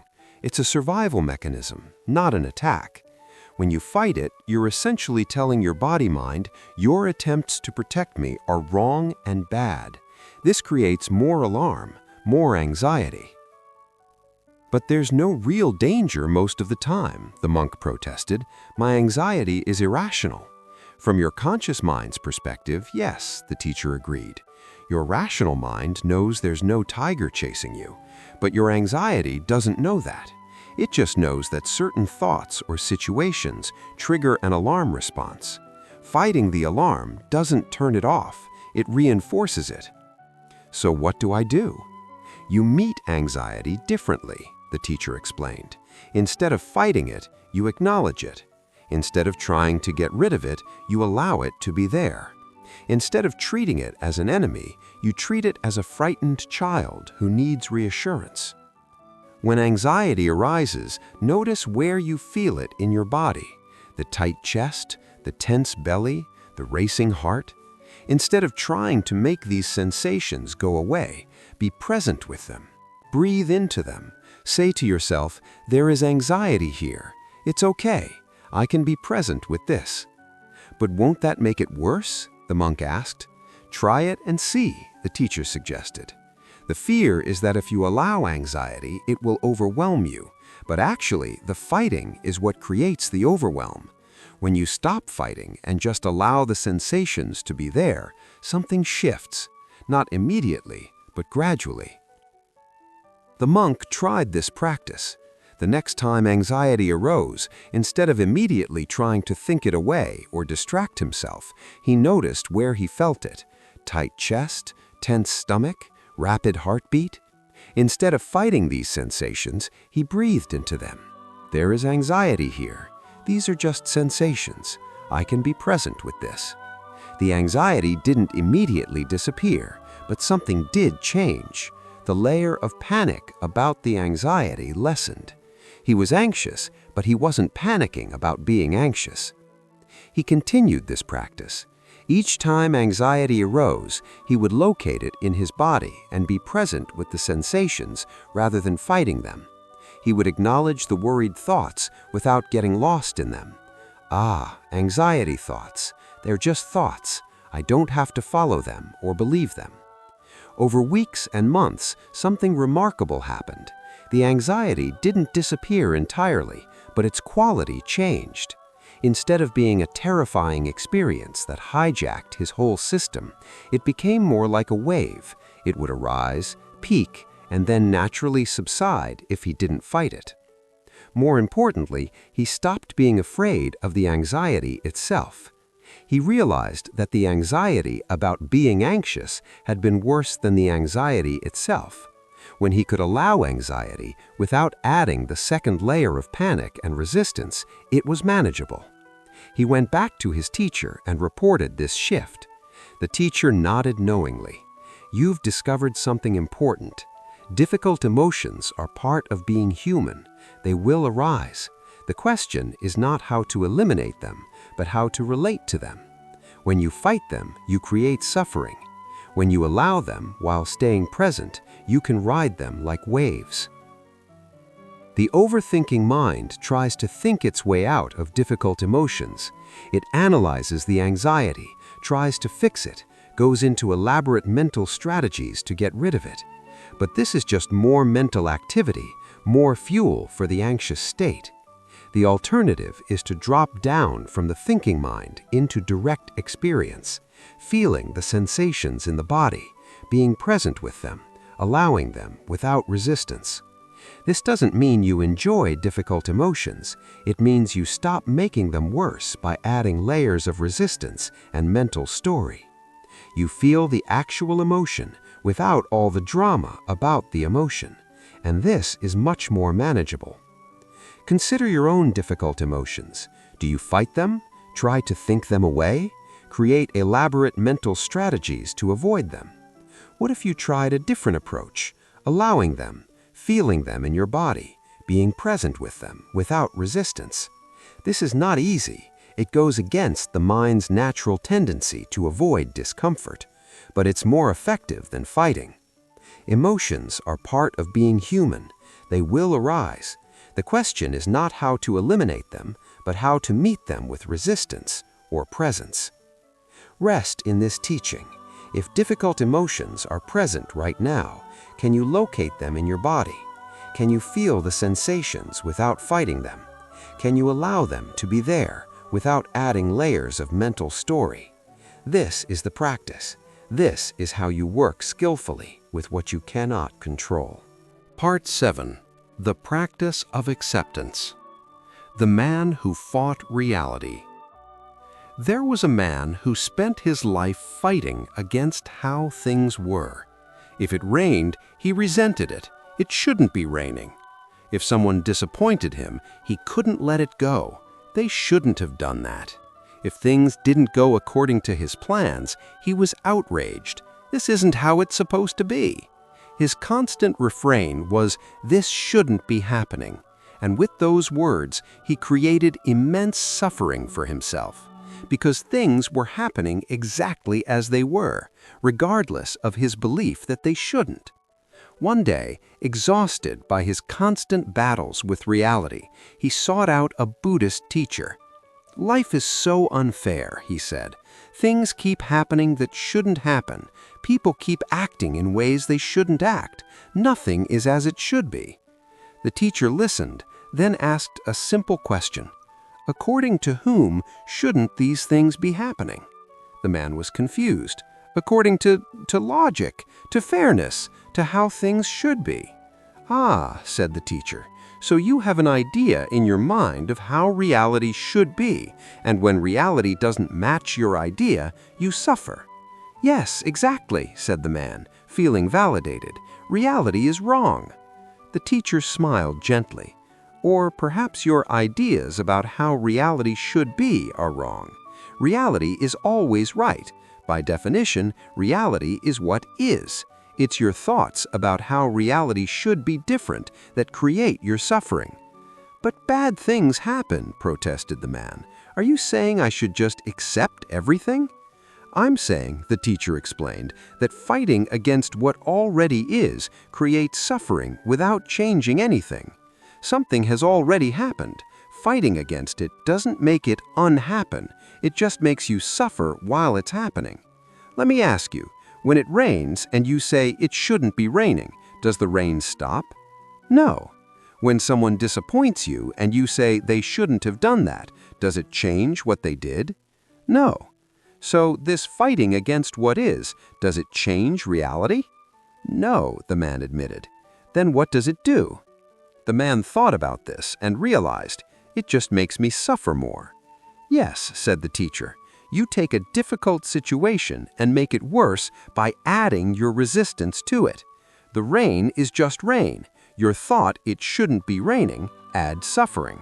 The disappointment is just disappointment. Your thought this shouldn't have happened adds suffering. You shoot yourself with a second arrow every time you fight against what already is. But shouldn't I want things to be better? Shouldn't I try to improve situations? There's a difference, the teacher explained, between acceptance and resignation. Resignation says, it is what it is and there's nothing I can do. This is passive, helpless, defeated. Acceptance says, this is what is right now. I accept this reality, and from this acceptance, what action is appropriate? Acceptance is not giving up. It's acknowledging reality as it is, so you can respond effectively. When you're busy fighting against what is, you can't respond skillfully. When you accept what is, you can then take appropriate action, if action is possible. For example, it rains. Fighting the rain, it shouldn't rain, creates suffering and accomplishes nothing. Accepting the rain, it's raining, allows you to respond appropriately. Get an umbrella, adjust your plans, work with the reality of the situation. Someone disappoints you. Fighting this fact, they shouldn't have, creates resentment and accomplishes nothing. Accepting this fact, they disappointed me, allows you to respond appropriately. Have a conversation, adjust your expectations, or perhaps end the relationship. The man began to see the difference. Fighting reality kept him stuck in suffering. Accepting reality opened the possibility of appropriate response. He began practicing this. When something happened that he didn't like, instead of immediately fighting it with, "This shouldn't be happening," he would pause and acknowledge, "This is happening. This is what is." Not "I like this" or "This is good," but simply "This is what is." This simple acknowledgement changed everything. The resistance would still arise. His mind had decades of habit fighting reality, but when he could catch it and shift to acceptance, the suffering decreased dramatically. He could then ask, given that this is what is, what's the appropriate response? Sometimes the answer was to take action to change the situation. Sometimes it was to accept the situation as unchangeable. But either way, he was working from acceptance of reality rather than from his ideas about how reality should be. His life transformed. He experienced fewer emotional storms. Difficult things still happened, but he didn't multiply the difficulty with his resistance. He could respond more skillfully because he wasn't wasting energy fighting what already was. When he returned to the teacher months later, he said, "I understand now. Acceptance is not weakness or passivity. It's acknowledging reality so I can work with it rather than against it. It's choosing peace over the futile fight against what already is." The teacher nodded. "You've learned one of life's most important lessons. Reality is always right, not morally right, but factually right. What is, is. Fighting this creates suffering without changing anything. Accepting this creates peace and enables effective response. This is wisdom. This is peace. This is freedom from the suffering created by endless mental resistance to reality." Rest in this teaching. What are you fighting against right now? What shouldn't be happening that already is? Can you shift from fighting to acceptance? Can you acknowledge what is so you can work with it rather than against it? This is the path to peace. The monkey mind. In the ancient forests of India, the Buddha observed monkeys swinging wildly from branch to branch, never settling, always restless. He saw in their behavior a reflection of the human mind, constantly jumping from thought to thought, worry to worry, never finding rest. This is what Buddhists call the monkey mind, and it is the source of much of our suffering. You are not alone in your overthinking. Every person who has ever lived has experienced the torment of a mind that will not be still. The Buddha himself, before his enlightenment, struggled with endless thoughts and doubts. But through his teachings, he showed us a path out of this mental prison. This script is a journey through Buddhist wisdom, ancient teachings and timeless stories that will help you understand the nature of overthinking and guide you toward the inner peace that is your birthright. These are not mere philosophical concepts, but practical tools that have transformed millions of lives over 2,500 years. Understanding the nature of mind. The story of the two arrows. The Buddha once asked his students, "If a person is struck by an arrow, is it painful?" "Yes, Master," they replied.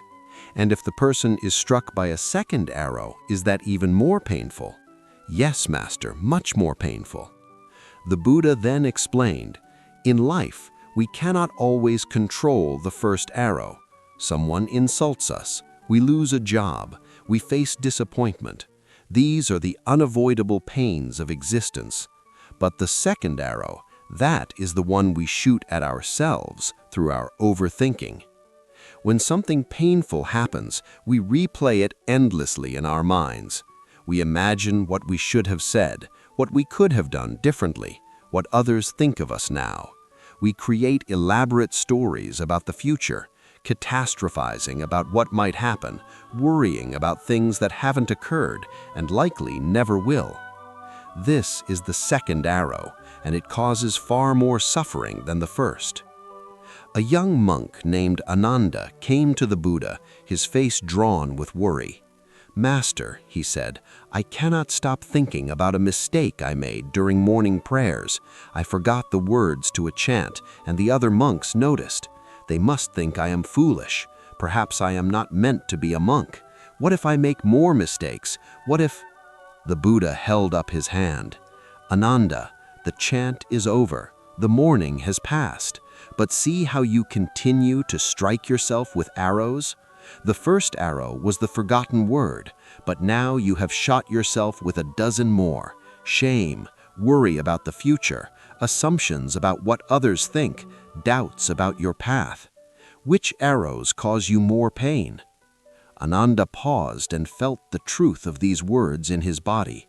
The physical moment of forgetting had lasted seconds, but his mental suffering had continued for hours. This is the first teaching. Most of our suffering comes not from what happens to us, but from our thoughts about what happens to us. The parable of the raft. The Buddha taught that even his teachings were like a raft, useful for crossing the river of suffering, but not meant to be carried on your back once you reach the other shore. There was once a man who needed to cross a great river. He built a sturdy raft and used it to safely reach the other side. But then, instead of leaving the raft behind, he hoisted it onto his shoulders and carried it with him everywhere he went. People asked him, "Why do you carry this heavy raft now that you've crossed the river?" He replied, "This raft saved me. It is precious and valuable. I cannot abandon it." They shook their heads at his foolishness. This is what we do with our thoughts. An idea helps us solve a problem, and we clutch it tightly. A way of thinking serves us in one situation, and we carry it into every other situation. Old grievances, past traumas, outdated beliefs, we carry them all, insisting they define who we are. Overthinking is often the result of carrying too many rafts. We have crossed so many rivers in our lives, and we carry the weight of every single crossing. A wealthy merchant came to the meditation master Thich Nhat Hanh, complaining that his mind was never at peace. "I think constantly about my business," he said. "I wake at night worrying about shipments, about competitors, about the economy. Even when I am with my family, these thoughts intrude. I cannot stop." The master asked him, "When you carry a lantern to light your path at night, do you also carry it during the day?" "Of course not," the merchant replied. "During the day there is sunlight." "Then why do you carry yesterday's worries into today? Why do you carry tomorrow's fears into this present moment? Each moment has its own light, but you carry so many old lanterns that you cannot see it." The nature of mind is to think. This is its function, just as the nature of the heart is to beat. But we have confused constant thinking with necessary thinking. We believe that if we stop analyzing, planning, and worrying, something terrible will happen. In truth, the opposite is true. The teaching of impermanence. At the heart of Buddhist wisdom is the understanding of impermanence, anicca in Pali. Everything changes, nothing remains the same. This is not a pessimistic view, but a liberating truth. Why do we overthink? Often because we are trying to create permanence in an impermanent world. We want to control outcomes, guarantee the future, make sure we never feel pain again. But this is like holding water in our fists. The tighter we squeeze, the more it escapes. The Buddha taught, "All conditioned things are impermanent. Work out your own salvation with diligence." There was once a woman named Kisa Gotami whose young son died suddenly. Mad with grief, she carried the child's body from house to house, begging for medicine to revive him. People turned away from her, disturbed by her delusion. Finally, someone directed her to the Buddha. She laid her dead son at his feet and pleaded, "Master, please give me medicine to bring him back to life." The Buddha looked at her with infinite compassion and said, "I will help you, But first, you must bring me a mustard seed from a household that has never experienced death." Hope blazed in Kisa Gotami's eyes. She rushed to the nearest house and asked for a mustard seed from a family that had never known death. The family shook their heads. "We lost our grandfather last year," they said. She went to the next house. "Our daughter died in childhood," they told her. House after house, the answer was the same. Every family had lost someone. Every household had been touched by death. By nightfall, Kisa Gotami understood. Death is not an exception, but a part of life. Impermanence is the nature of all existence. She returned to the Buddha and said, "I understand now, Master. I could not find such a household, for there is none. Death comes to all." Yes, the Buddha said gently, the life of mortals in this world is uncertain. Those who understand this do not grieve, for grief cannot change what has happened. Kisa Gotami buried her son and became a devoted student of the Buddha.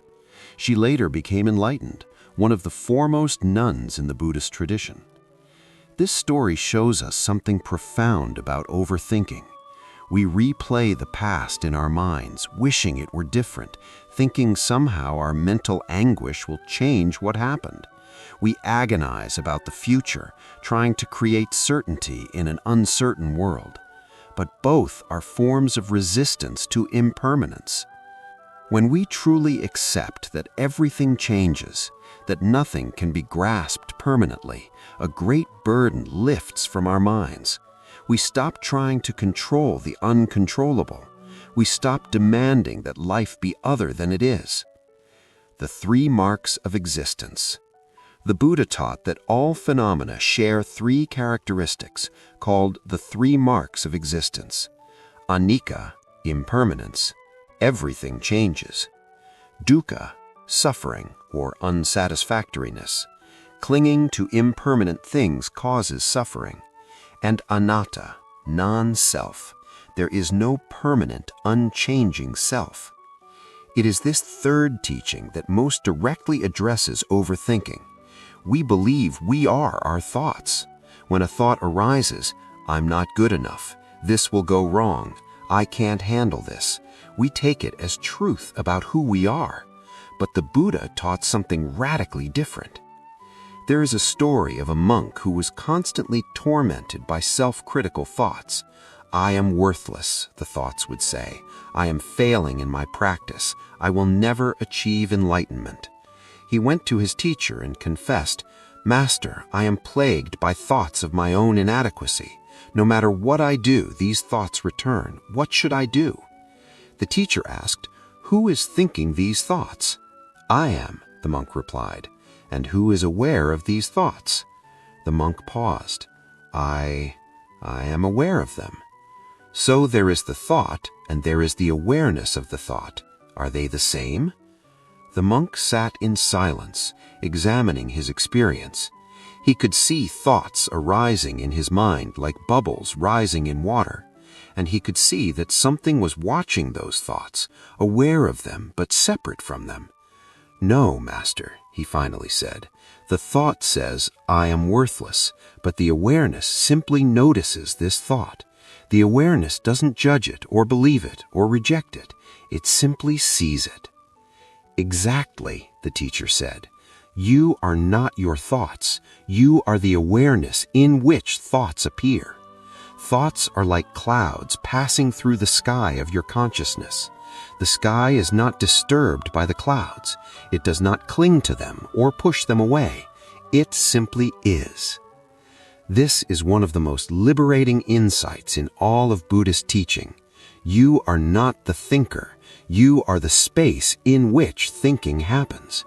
When you realize this, overthinking loses its power over you. The causes of overthinking. The story of the poisoned arrow. A man was once struck by a poisoned arrow. His friends rushed to help him, but he held up his hand and said, "Wait, before you remove this arrow, I must know who shot it. What kind of wood is the arrow made from? What type of feathers are on it? Was the archer tall or short? Was he from the north or the south? What kind of poison is on the tip? His friends cried out, "You fool! If we wait to answer all these questions, you will die. Let us remove the arrow first." The Buddha told this story to illustrate how we waste precious time on questions that don't lead to freedom from suffering.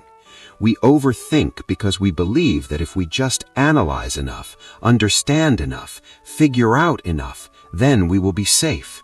But overthinking itself is the poison. It is not solving the problem. It is the problem. Attachment and aversion. The Buddha taught that suffering arises from tanha, craving or thirst. This manifests in two primary forms: attachment, wanting what we don't have or clinging to what we do have, and aversion, pushing away what we dislike or fear what might come. Overthinking is usually rooted in one of these two. Attachment-based overthinking, replaying pleasant memories obsessively, fantasizing about ideal futures, ruminating on how to get something we want, worrying about losing what we have, trying to control outcomes to match our desires. Aversion-based overthinking, replaying painful or embarrassing moments, catastrophizing about possible futures, analyzing what we did wrong, worrying about judgment or criticism, mentally rehearsing arguments or defenses. A businessman named Malunkyaputta came to the Buddha with endless questions about metaphysics. Is the world eternal or not eternal? Is the soul the same as the body or different? What happens after death? He declared he could not practice until these questions were answered. The Buddha responded with the story of the poisoned arrow, then added, "Whether the world is eternal or not eternal, there is still birth, old age, death, sorrow, and suffering. I teach the cessation of suffering in this very life." "But Master," Malunkyaputta protested, "surely I must understand the nature of reality first." The Buddha replied, "If you wait for complete understanding before you act, you will wait forever. A person whose house is on fire does not debate the origin of fire before trying to escape. They leave the burning house immediately." Malunkyaputa's overthinking came from a belief that perfect understanding would protect him from suffering. This is a common trap. We believe that if we can just think through every possibility, analyze every angle, understand every variable, then we will be safe. But this is impossible. Life is too complex, too unpredictable. The attempt to achieve this kind of certainty is itself a form of suffering. The illusion of control. Much of our overthinking comes from a deep-seated need for control. If we can anticipate every problem, plan for every contingency, analyze every possibility, then nothing can catch us off guard. We will be safe. But this is an illusion. There is a Zen story about a farmer and his son. One day, the farmer's only horse broke free from its stable and ran away. The neighbors came to express their sympathy. "What bad luck!" The farmer simply said, "Maybe." The next day, the horse returned, bringing with it 3 wild horses. The neighbors congratulated the farmer on his good fortune. "What good luck!" Again, the farmer said, "Maybe." The following day, the farmer's son tried to ride one of the wild horses and was thrown off, breaking his leg. The neighbors again expressed sympathy. "What bad luck!" The farmer once more said, "Maybe." The next week, the army came through the village, conscripting all able-bodied young men to fight in a war.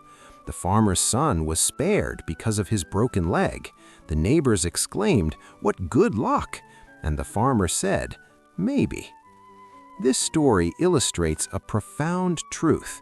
We cannot know how events will ultimately unfold. What seems like disaster may prove to be a blessing. What seems like good fortune may lead to difficulty. The web of cause and effect is so intricate that our attempts to predict and control outcomes are fundamentally limited. When we overthink, we are usually trying to write the story of our lives in advance. We want to know how things will turn out. We want to eliminate uncertainty. But the Buddha taught that this very desire is what creates suffering. A monk asked the master Shunryu Suzuki, "What is the most important thing in Zen practice?" Suzuki replied, "The most important thing is to find out what is the most important thing." The student was confused. "But master, I'm asking you, what is it?" Suzuki laughed.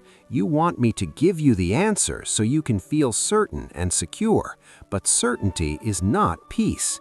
The willingness to dwell in uncertainty, to not know, that is peace." The comparing mind. One of the most common forms of overthinking comes from comparing ourselves to others. The Buddha called this proliferation, the tendency of the mind to create elaborate stories based on comparisons. They are more successful than me. What did they do that I didn't? Maybe I'm not working hard enough, or maybe I'm not talented enough, or maybe I chose the wrong path entirely. Should I change careers? But what if I fail at that too? What do people think of me compared to them? Do they pity me? Do they look down on me? See how one comparison spawns 100 thoughts? There was a monk named Sariputta who was praised by the Buddha as the wisest of all his disciples.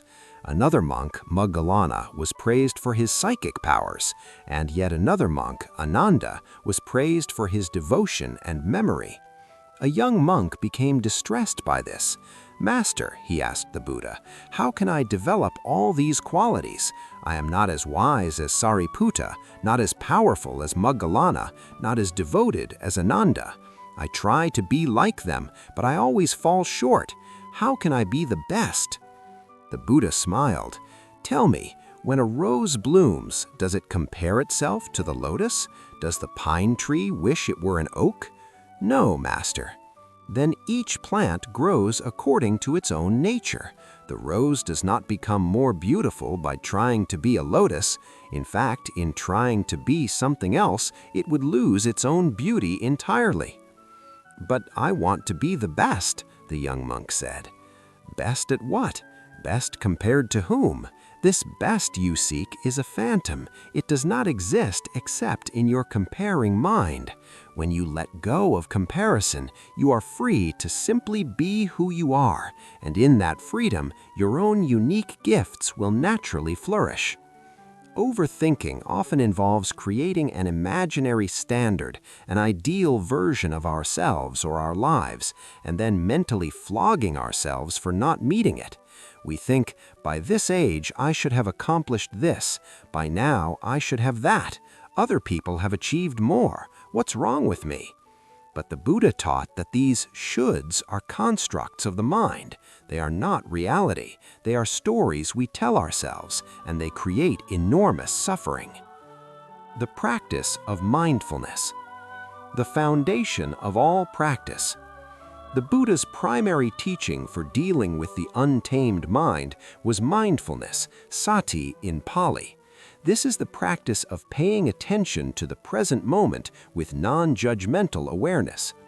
In the Satipatthana Sutta, the discourse on the 4 foundations of mindfulness, the Buddha gave detailed instructions on how to develop this quality. He said, "This is the direct path for the purification of beings, for the overcoming of sorrow and lamentation, for the disappearance of pain and grief, for reaching the right path, for the realization of nirvana, namely the 4 foundations of mindfulness." The 4 foundations are mindfulness of the body, mindfulness of feelings, mindfulness of mind, and mindfulness of mental objects, thoughts. When we practice mindfulness, we are training the mind to rest in direct experience rather than in stories about experience. This is the antidote to overthinking. The story of the mustard seed. Beyond Kisa Gotami's earlier story, there is a teaching about taking things one moment at a time. A woman once came to the Buddha, overwhelmed by the difficulties of her life. "Master," she said, "I have so many problems. My husband drinks, my children are disobedient, I am poor, my health is failing. How can I possibly find peace with all of this?" The Buddha asked her, "How much rice can you cook at one time?" She was confused by the question. "Perhaps enough for my family, a few handfuls." "Can you cook all the rice in the village at once?" "Of course not, that would be impossible."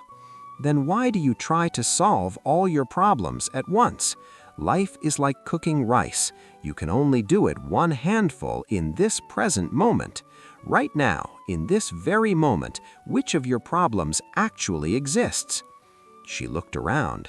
She was sitting in a peaceful garden. The sun was warm, birds were singing. Right now, none of them. "Exactly," the Buddha said. "Your husband's drinking is not happening right now. Your children's disobedience is not happening right now. These are thoughts about the past and future. In this moment, there is only this: the sun, the birds, the breath moving in and out of your body. Start here, just this moment."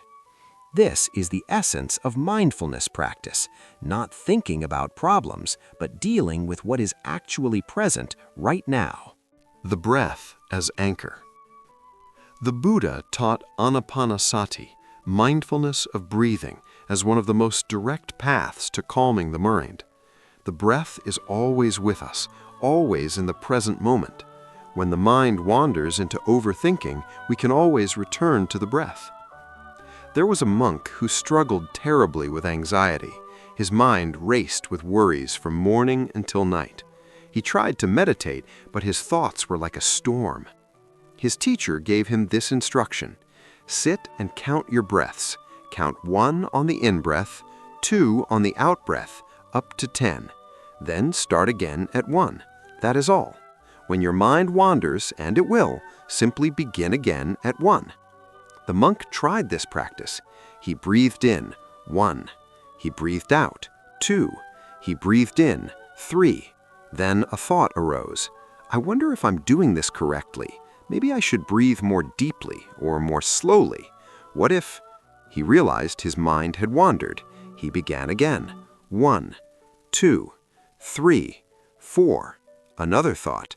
"I'm terrible at this. Everyone else is probably on breath 100 by now, and I keep losing count. Why can't I—" Again, he began at 1. This went on for days.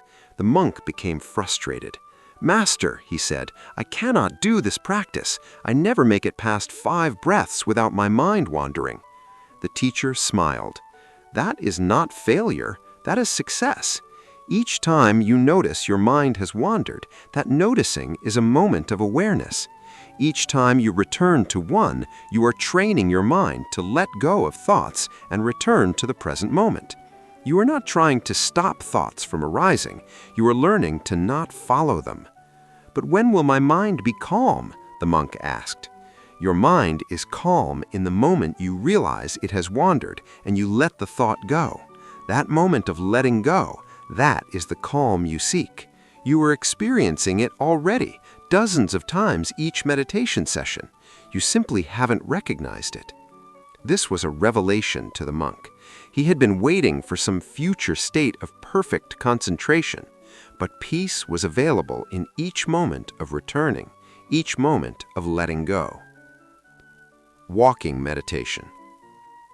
The Buddha didn't only teach sitting meditation. He emphasized bringing mindfulness to all activities, particularly walking. There is a famous teaching where a king encountered the Buddha and his monks walking very slowly, each step deliberate and conscious. "What are you doing?" the king asked. "We are walking," the Buddha replied.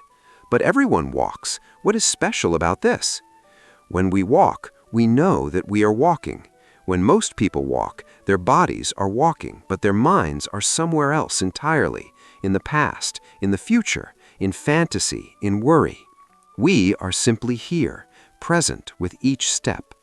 The king was intrigued. He tried walking this way, placing his attention fully on the sensation of lifting his foot, moving it forward, placing it down. Immediately, his mind began to race. This is silly. What will people think? Am I doing it right? How long should I do this? What's the point? He shared these thoughts with the Buddha, who laughed warmly. You see, even in this simple act, the thinking mind tries to take over. This is why we practice, not to stop thoughts, they will come, but to recognize them and return to the direct experience of walking.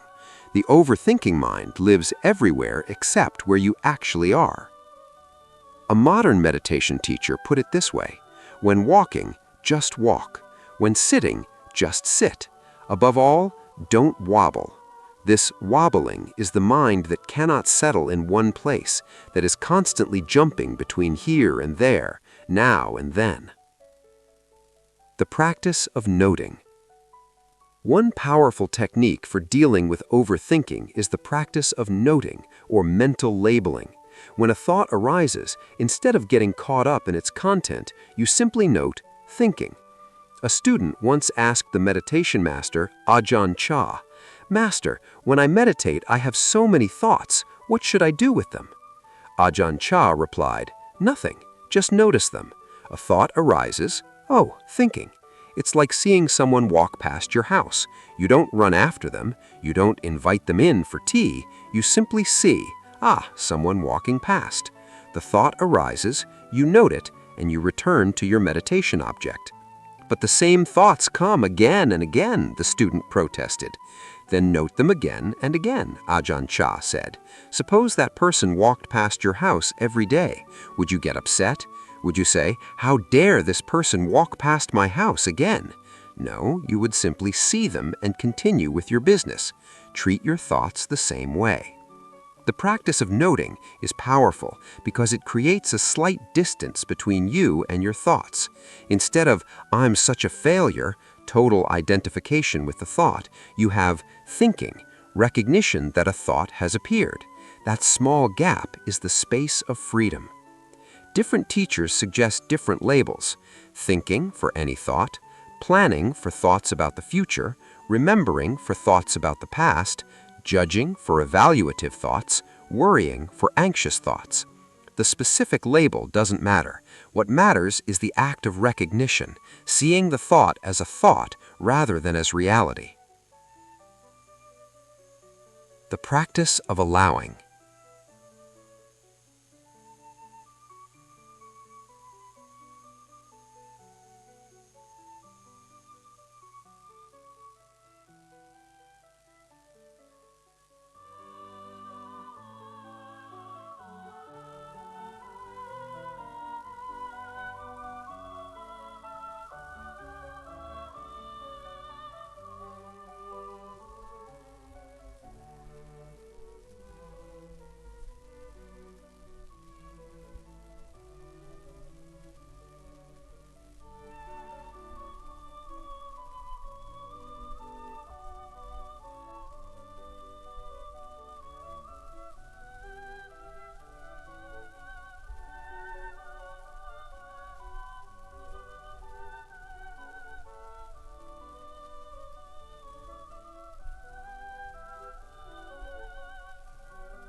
The Buddha taught that we should relate to our minds with the same patience we might show to a small child learning to walk. The child falls. Do we berate them? No, we encourage them to try again. Our minds wander. Can we treat them with the same kindness? The wisdom of non-attachment. The raft and the river. Earlier, we encountered the story of the man who carried the raft after crossing the river. Let's deepen this teaching. The Buddha said, "My teachings are like a raft. They are for crossing over, not for holding on to. Even good teachings must eventually be let go." This applies profoundly to overthinking. We often cling to certain ways of thinking, certain beliefs about ourselves and the world because they once served us. Perhaps being vigilant and analytical protected us in the past. Perhaps worrying ensured we were prepared. Perhaps self-criticism motivated us to work hard. But we reach a point where these mental patterns no longer serve us, yet we cannot let them go. They have become our identity. There was a successful lawyer named Anuja who could not stop her analytical mind even after leaving work. She would lie awake at night, analyzing conversations, thinking through problems, planning strategies. Her relationships suffered, her health declined, but she thought, "This is who I am. This is what makes me good at my job. I can't just turn it off." She attended a meditation retreat and met a teacher who asked her, "If you could not think for 1 hour, would you die?" "Of course not," she replied. "Would your work fall apart?" "No." "Would your intelligence disappear?" "No." "Then what would you lose?"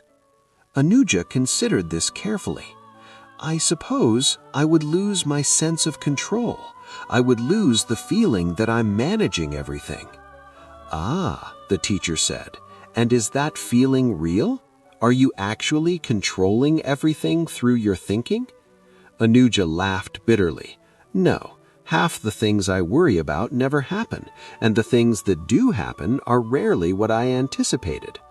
"So you carry this raft of constant analysis, but it is not actually taking you anywhere. It's just heavy. What would happen if you set it down?" Over the course of the retreat, Anuja experimented with periods of letting her analytical mind rest. To her surprise, she didn't become less effective. In fact, she found that when she allowed her mind to be quiet, fresh insights arose naturally. Solutions appeared without forced thinking. She realized that much of her thinking was actually just repetitive spinning, churning through the same thoughts without reaching new conclusions. The Buddha taught that attachment takes many forms. We usually think of attachment as clinging to possessions, people, or outcomes, but we can also be attached to our ways of thinking, our identities, even our suffering. The story of the eel. There is a Zen story about a monk who spent years studying philosophy and logic. He could debate any point of doctrine. His mind was sharp as a blade. One day, his master took him to a pond and pointed at an eel. "Catch it," he said. The monk reached into the water, but the eel slipped through his fingers. He tried again and again. The more he grasped, the more the eel eluded him. Finally, exhausted, he stopped trying and simply placed his open palms in the water. The eel swam into his hands and rested there. "You see," the master said, "truth is like this eel. The more you try to grasp it with your thinking mind, the more it eludes you. But when you open your hands, when you stop grasping, it comes to you naturally." This is one of the most profound teachings about overthinking. We believe that if we just think hard enough, we will figure out all our problems. We will understand ourselves completely. But some truths cannot be grasped by the analytical mind. They can only be experienced in the spaciousness of non-grasping awareness. A woman named Soma struggled with a decision about whether to leave her marriage. For months, she analyzed every aspect. She made lists of pros and cons. She imagined different futures. She consulted friends, therapists, and astrologers. She thought and thought and thought, but felt no closer to clarity. Finally, exhausted, she attended a meditation retreat. For 10 days, she didn't think about her marriage at all.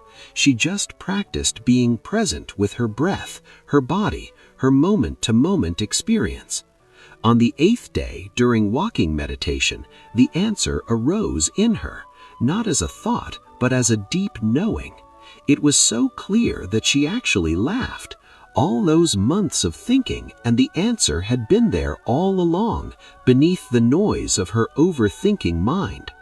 Later, she told a friend, "It's like I was trying to see the bottom of a pond, but I kept stirring up the water with my thinking. When I finally stopped stirring, the water settled and I could see clearly." Non-attachment to views.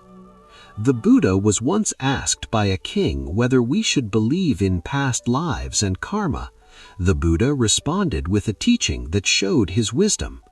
Suppose there is a person who believes in karma and rebirth. They live an ethical life, treating others well, because they believe good actions will lead to good results in future lives. Now suppose there is no rebirth. Everything ends at death. Has this person lost anything by living ethically? No, they have lived a good life and are respected by others. Now suppose there is a person who does not believe in karma and rebirth. They think everything ends at death, so it doesn't matter how I act. They live selfishly and harm others. Now suppose there is rebirth and karma. This person will face the consequences of their harmful actions. So tell me, which belief is wiser to hold? The king said, "Clearly the first." The Buddha then said, "But I did not ask you to believe in rebirth and karma. I asked you to see which view leads to a better life right now, in this world, regardless of what happens after death." This teaching shows that the Buddha was not interested in rigid beliefs. He was interested in what leads to the end of suffering. We often overthink about beliefs, trying to figure out what's really true, what we should think, what the right philosophy is. But the Buddha taught that holding views too tightly is itself a form of attachment. There is a famous saying in Zen, "If you meet the Buddha on the road, kill him." This shocking statement means don't cling even to the Buddha's teachings. Don't make Buddhism into another identity to defend, another set of beliefs to argue about. The point is freedom from suffering, not allegiance to ideas. The middle way. The Buddha's first teaching after his enlightenment was about the middle way, avoiding extremes. Before his enlightenment, when he was still Prince Siddhartha, he lived in luxury. He had everything he could want, but he found no lasting peace there. So he left the palace and became an ascetic. He starved himself, tortured his body, and pushed himself to extreme austerities. But he found no lasting peace there either. Finally, he sat under the Bodhi tree and found a middle path between indulgence and self-mortification. This led to his awakening. The middle way applies to overthinking. One extreme is suppression, trying to force thoughts away, judging ourselves harshly for thinking, attempting to control the mind through sheer willpower. This doesn't work. It creates tension and resistance. The other extreme is indulgence, following every thought wherever it leads, identifying completely with our mental chatter, believing everything our mind tells us, letting thoughts spin endlessly without any awareness or guidance. The middle way is mindful awareness, neither suppressing thoughts nor being carried away by them, seeing thoughts clearly, understanding their nature, but not being controlled by them. A monk asked Ajahn Chah, "Should I try to stop my thoughts during meditation?" Ajahn Chah replied, "Trying to stop thoughts is like trying to stop the wind. It's impossible and exhausting. Instead, be like a tree. The wind blows, the tree doesn't try to stop it. The branches move, but the trunk remains stable. Let thoughts blow through. You remain rooted in awareness." "But what if the thoughts are very strong?" the monk asked. "Then they are very strong. This too shall pass. A strong wind is still just wind. Your awareness of the wind is not disturbed by the wind's strength." This is the middle way in practice, not fighting with experience, not drowning in it, simply being present with whatever arises. The teaching of equanimity. Equanimity, upekkha in Pali, is one of the most important qualities cultivated in Buddhist practice. It doesn't mean indifference or apathy. It means a balanced, spacious awareness that can hold all experiences without being thrown off center. The Buddha taught, all experiences are preceded by mind, led by mind, and created by mind. When we understand this deeply, we stop being at the mercy of circumstances. We see that our overthinking isn't caused by external events, but our relationship to those events. There was a meditation master named Achan Moon who lived in the forest of Thailand.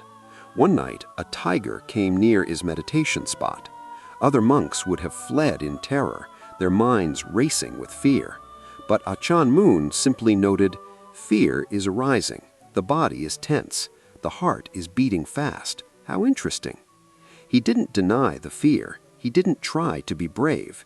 He simply observed the experience with equanimity. The tiger eventually left, and Achan Moon returned to his meditation. Later, a student asked him, "Master, weren't you afraid?" "Fear arose, but I was not lost in fear. There's a difference." This is what equanimity offers us. When we overthink, we are lost in thought, identified with it, swept away by it. Equanimity allows us to experience thoughts and emotions without being overwhelmed by them. A woman named Priya suffered from severe anxiety. Her mind constantly generated worst-case scenarios. What if I lose my job? What if I get sick? What if my partner leaves me? The thoughts felt overwhelming, undeniable, urgent. In therapy, she learned to practice equanimity with her anxious thoughts. Instead of believing them or fighting them, she learned to say, "This is anxiety. Anxiety is visiting today. It will pass as it always does." She noticed something remarkable. The thoughts hadn't changed, they were just as catastrophic as before, but her relationship to them had changed. She could see them as mental events rather than as truth or prophecy.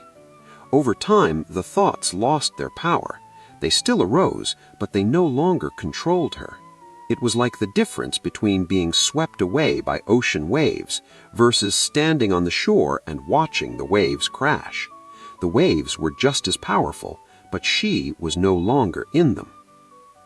Working with difficult emotions. The story of Angulimala. One of the most powerful stories in Buddhist scripture is about a serial killer named Angulimala, whose name means garland of fingers. He wore a necklace made from the fingers of his victims.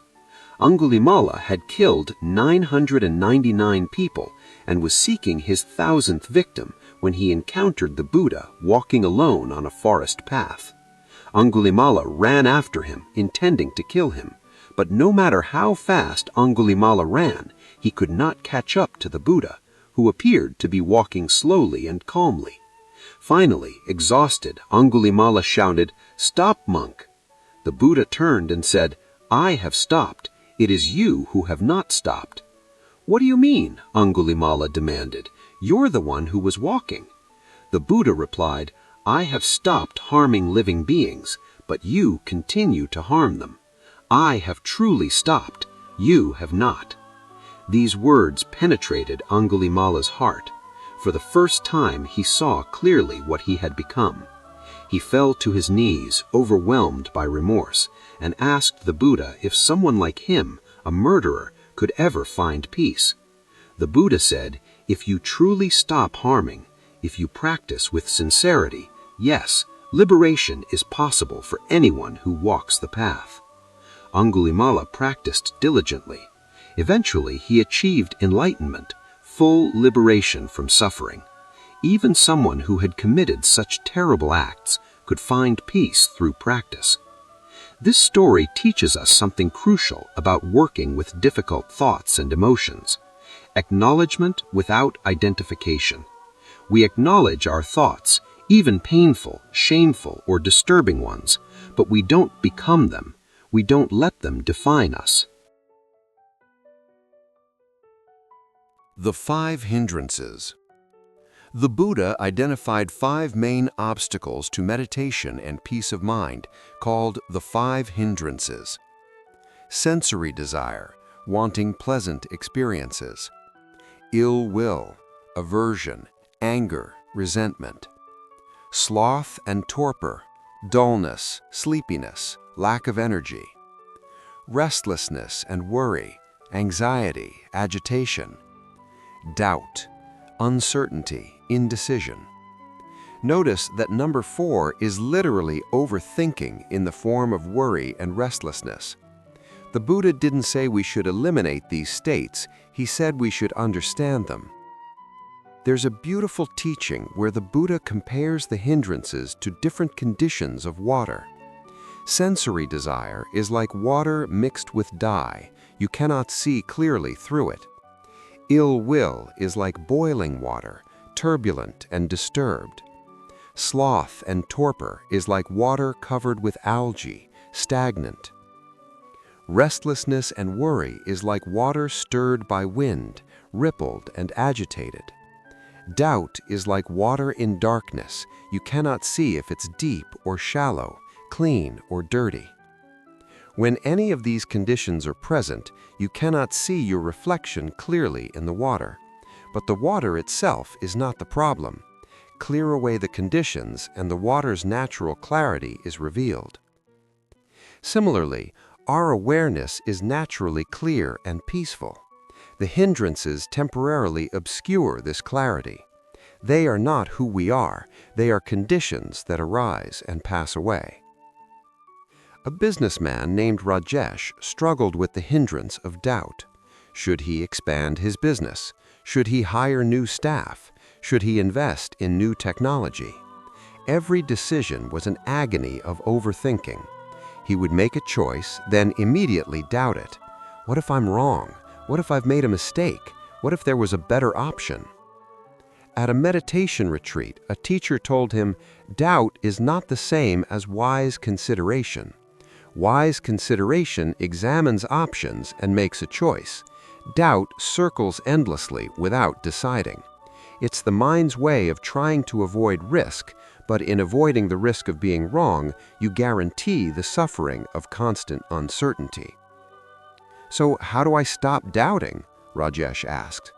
You don't stop it, you recognize it. When doubt arises, you note, this is doubt. It feels like this in my body. It creates these thoughts. You become familiar with the texture and flavor of doubt. Then you understand that doubt is just a mental state, not reality. You can make your decision regardless of doubt's presence. This was revolutionary for Rajesh. He had been waiting for doubt to disappear before making decisions. Now he understood he could act even in the presence of doubt. Doubt was just weather passing through the sky of his mind. It didn't have to determine his actions. The practice of rain. A contemporary Buddhist teacher named Tara Brach developed a practice called rain for working with difficult emotions. R. Recognize what is happening. A. Allow the experience to be there, just as it is. I. Investigate with kindness. N. Nurture with self-compassion. This practice is particularly useful for overthinking rooted in emotional distress. A young woman named Maya was trapped in obsessive thoughts about a relationship that had ended.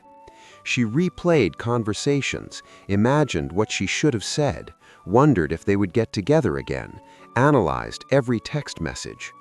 Hours of each day were consumed by these thoughts. Using rain, she learned a new approach. Recognize, I'm having obsessive thoughts about the relationship. Allow, instead of fighting the thoughts or feeling ashamed of them, she simply acknowledged, these thoughts are here. This is what's happening right now. Investigate. She got curious about what was beneath the thoughts. What did they feel like in her body? Tightness in her chest, a hollow feeling in her stomach. What emotion was driving them? Fear of being alone, sadness about the loss, anger at herself. Nurture. She placed a hand on her heart and spoke to herself as she would to a dear friend. This is really painful. It's okay to feel sad. You're going through a loss. Be kind to yourself. What Maya discovered was that the obsessive thoughts were her mind's attempt to avoid feeling the raw grief of the loss. By thinking about the relationship constantly, she could maintain a sense of connection and avoid the finality of it being over. The thoughts were a defense mechanism. Once she understood this, she could let herself feel the sadness directly. And paradoxically, when she stopped avoiding the sadness, it became more bearable. It moved through her naturally in waves, rather than being held in place by constant thinking. Within a few weeks, the obsessive thoughts lessened dramatically, not because she had figured anything out or resolved anything through thinking, but because she had stopped using thinking to avoid feeling. The wisdom of sadness. There's a Zen story about a monk whose beloved teacher died. The monk wept openly at the funeral. Another monk approached him and said, "How can you cry? You are supposed to have transcended attachment. You understand impermanence. This display of grief shows you haven't truly understood the teachings." The weeping monk looked up and said, "Do you think tears come from misunderstanding? These tears come from the deepest understanding that life is precious, that love matters, that loss is real.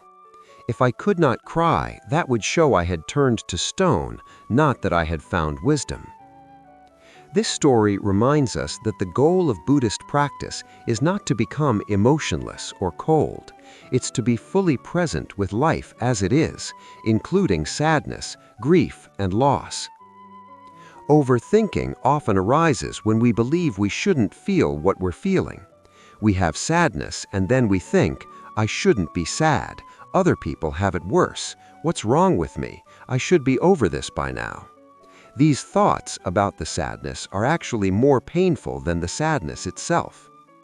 The Buddha taught that pain is inevitable, but suffering is optional. Pain is the natural, unavoidable experiences of life: sickness, aging, loss, disappointment. Suffering is what we add through our resistance and overthinking. A mother whose adult son was struggling with addiction spent years torturing herself with thoughts, "Where did I go wrong? What could I have done differently? If only I had been stricter or more lenient. Maybe I worked too much. Maybe I didn't show enough love. It's my fault. I failed as a mother." These thoughts didn't help her son and caused her immense suffering. She couldn't sleep. She couldn't focus on anything else. She was drowning in self-blame. A wise friend told her, "You're experiencing two pains. There's the pain of watching your son struggle. That's natural. That's love.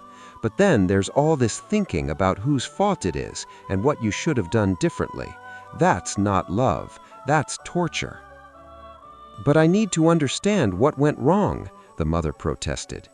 "Do you, or do you need to accept that his life is his life and some things are beyond your control? The thinking feels like you're doing something, but is it actually helping anyone?" This question stopped the mother in her tracks. She realized her overthinking was an attempt to maintain control, to believe that if she could just figure out the right answer, she could fix everything. But life doesn't work that way. She began to accept the reality. Her son was struggling. She loved him. She had done her best as a parent. His choices were his own. She could be present and supportive without taking responsibility for his life. She had space to breathe. Anger and ill will. Anger is a particularly challenging emotion because it feels justified. When we're angry, we believe our thoughts. They shouldn't have done that. They're wrong. They need to be punished. The mind generates endless arguments proving why our anger is right. The Buddha taught holding on to anger is like grasping a hot coal with the intent of throwing it at someone else. You are the one who gets burned. A man named Devadatta held a grudge against his brother for 20 years over an inheritance dispute. He thought about it constantly, rehearsing arguments, imagining confrontations, dwelling on the injustice. His life was consumed by bitterness. One day, he met a meditation teacher who asked him, "Has your brother's life been ruined by your anger?" "No," Devadatta admitted. "He seems quite happy, actually. That makes me even more angry." "So your anger has punished only you. You have given him 20 years of peace, while you have suffered for 20 years. Does this seem wise?" "But I can't just let it go. He wronged me." The teacher said, "I'm not asking you to say he didn't wrong you. I'm asking, do you want to be right or do you want to be free?" This question transformed Devadatta's understanding. He realized he had been choosing rightness over freedom, choosing the pleasure of self-righteous anger over peace. The teacher continued, "Forgiveness doesn't mean what he did was okay. It means you're no longer willing to carry this burden. You're releasing it not for him, but for yourself." Devadatta began practicing loving-kindness meditation, eventually even directing it toward his brother. It felt false at first, but over time, something shifted. The anger lost its grip. He found he could think about his brother without the immediate surge of rage and resentment. Years later, they reconciled, but Devadatta realized the reconciliation with his brother was less important than the reconciliation with himself, the release from the prison of his own angry thoughts.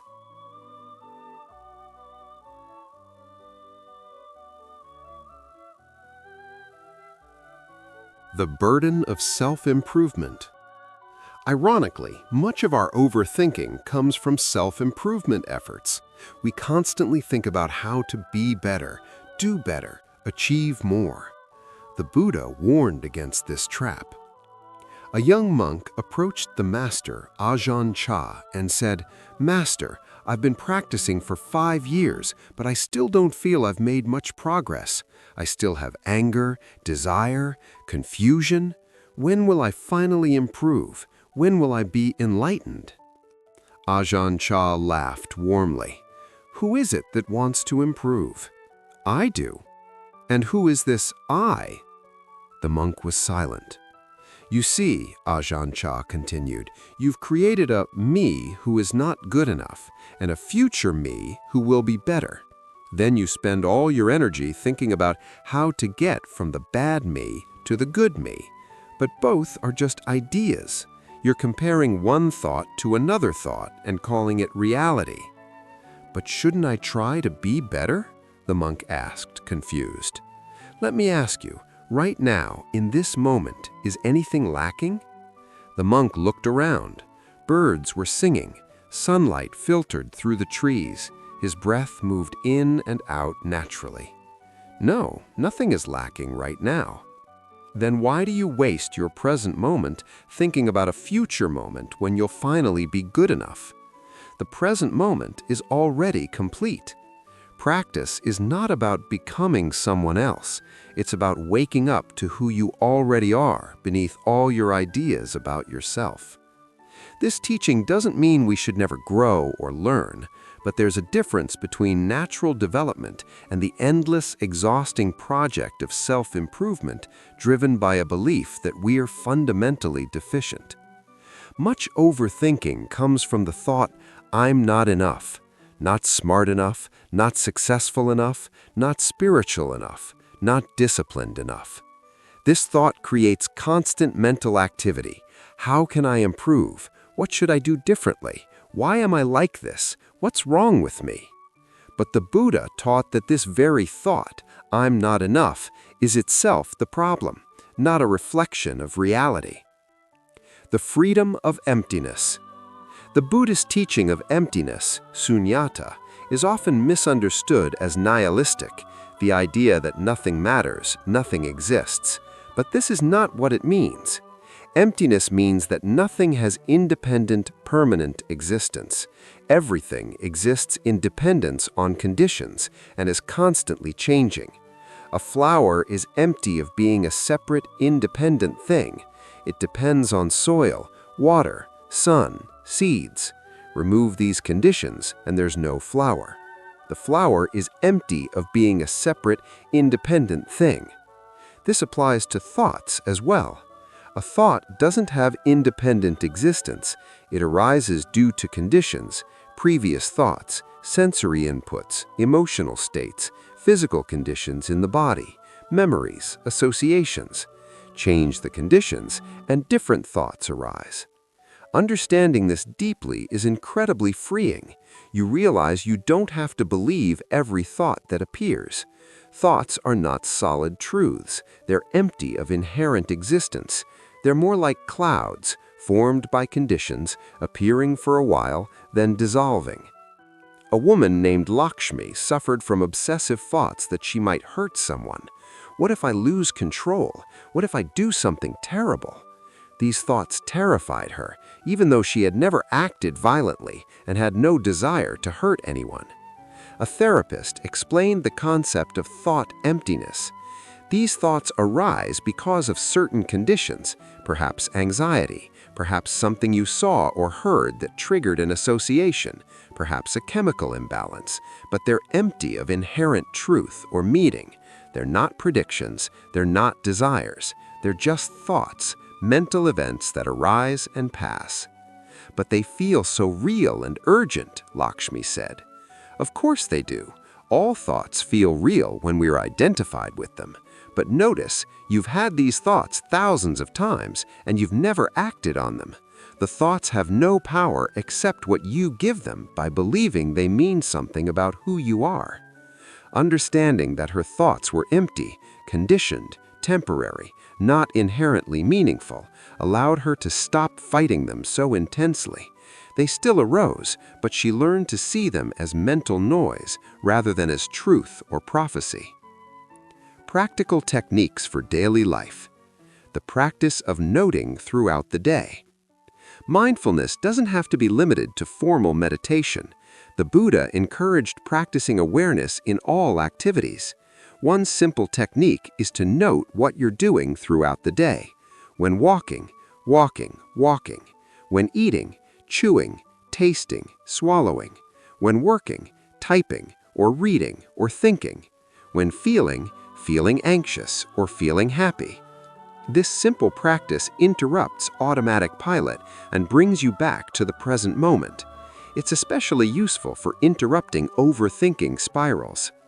A teacher named Sandra found her mind constantly racing while she taught, worrying about whether students understood, whether she was explaining things well, whether they liked her, what she would teach next week. Her teaching suffered because she wasn't fully present. She began practicing noting.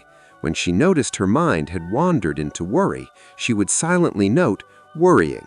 Then she'd return attention to what she was actually doing, teaching, speaking, listening to this student's question. The practice was simple but transformative. The moments of noting created small gaps in the stream of worrying. In those gaps, she could actually be present with her students. Paradoxically, her teaching improved dramatically when she stopped worrying so much about whether she was teaching well. The 5-minute practice. The Buddha emphasized that consistency matters more than duration. A monk who practices 5 minutes every day will progress more than one who practices 3 hours once a month. For those struggling with overthinking, establishing a brief daily meditation practice can be life-changing. Just 5 minutes each morning. Sit comfortably, close your eyes or lower your gaze, notice your breath. When your mind wanders, and it will, gently return to the breath. After 5 minutes, open your eyes. That's it. No need to do it perfectly. No need to have a completely quiet mind. Just 5 minutes of practicing the art of returning attention. A doctor named Ravi was skeptical. 5 minutes? How can that possibly help with chronic overthinking? A teacher responded, "You're right that 5 minutes won't eliminate overthinking, but it will train you in the art of disengagement. Each time you notice your mind has wandered and you return to the breath, you're practicing letting go. You're training your mind that it doesn't have to follow every thought. Over time, this capacity strengthens. You find you can do it during the day, not just during meditation." The practice of pausing. Thich Nhat Hanh taught a beautiful practice. When the telephone rings, instead of rushing to answer it, let it ring 3 times while you take 3 conscious breaths. Use the sound as a bell of mindfulness, a reminder to return to the present moment. This principle, building deliberate pauses into your day, is powerful medicine for overthinking. Before responding to an email, pause for 1 breath. Before entering your home after work, pause at the door for 3 breaths. Before eating, pause to look at your food and take 1 conscious breath. When you notice you're overthinking, pause. Don't try to stop the thoughts. Just pause, take 3 breaths, and then decide consciously whether to continue thinking about this topic. A lawyer named James was famous for sending angry emails. When he felt wronged or frustrated, he would immediately fire off a message. Later, he'd often regret his words. He began practicing the pause. When he felt that urge to send an angry email, he would stop and take 10 conscious breaths.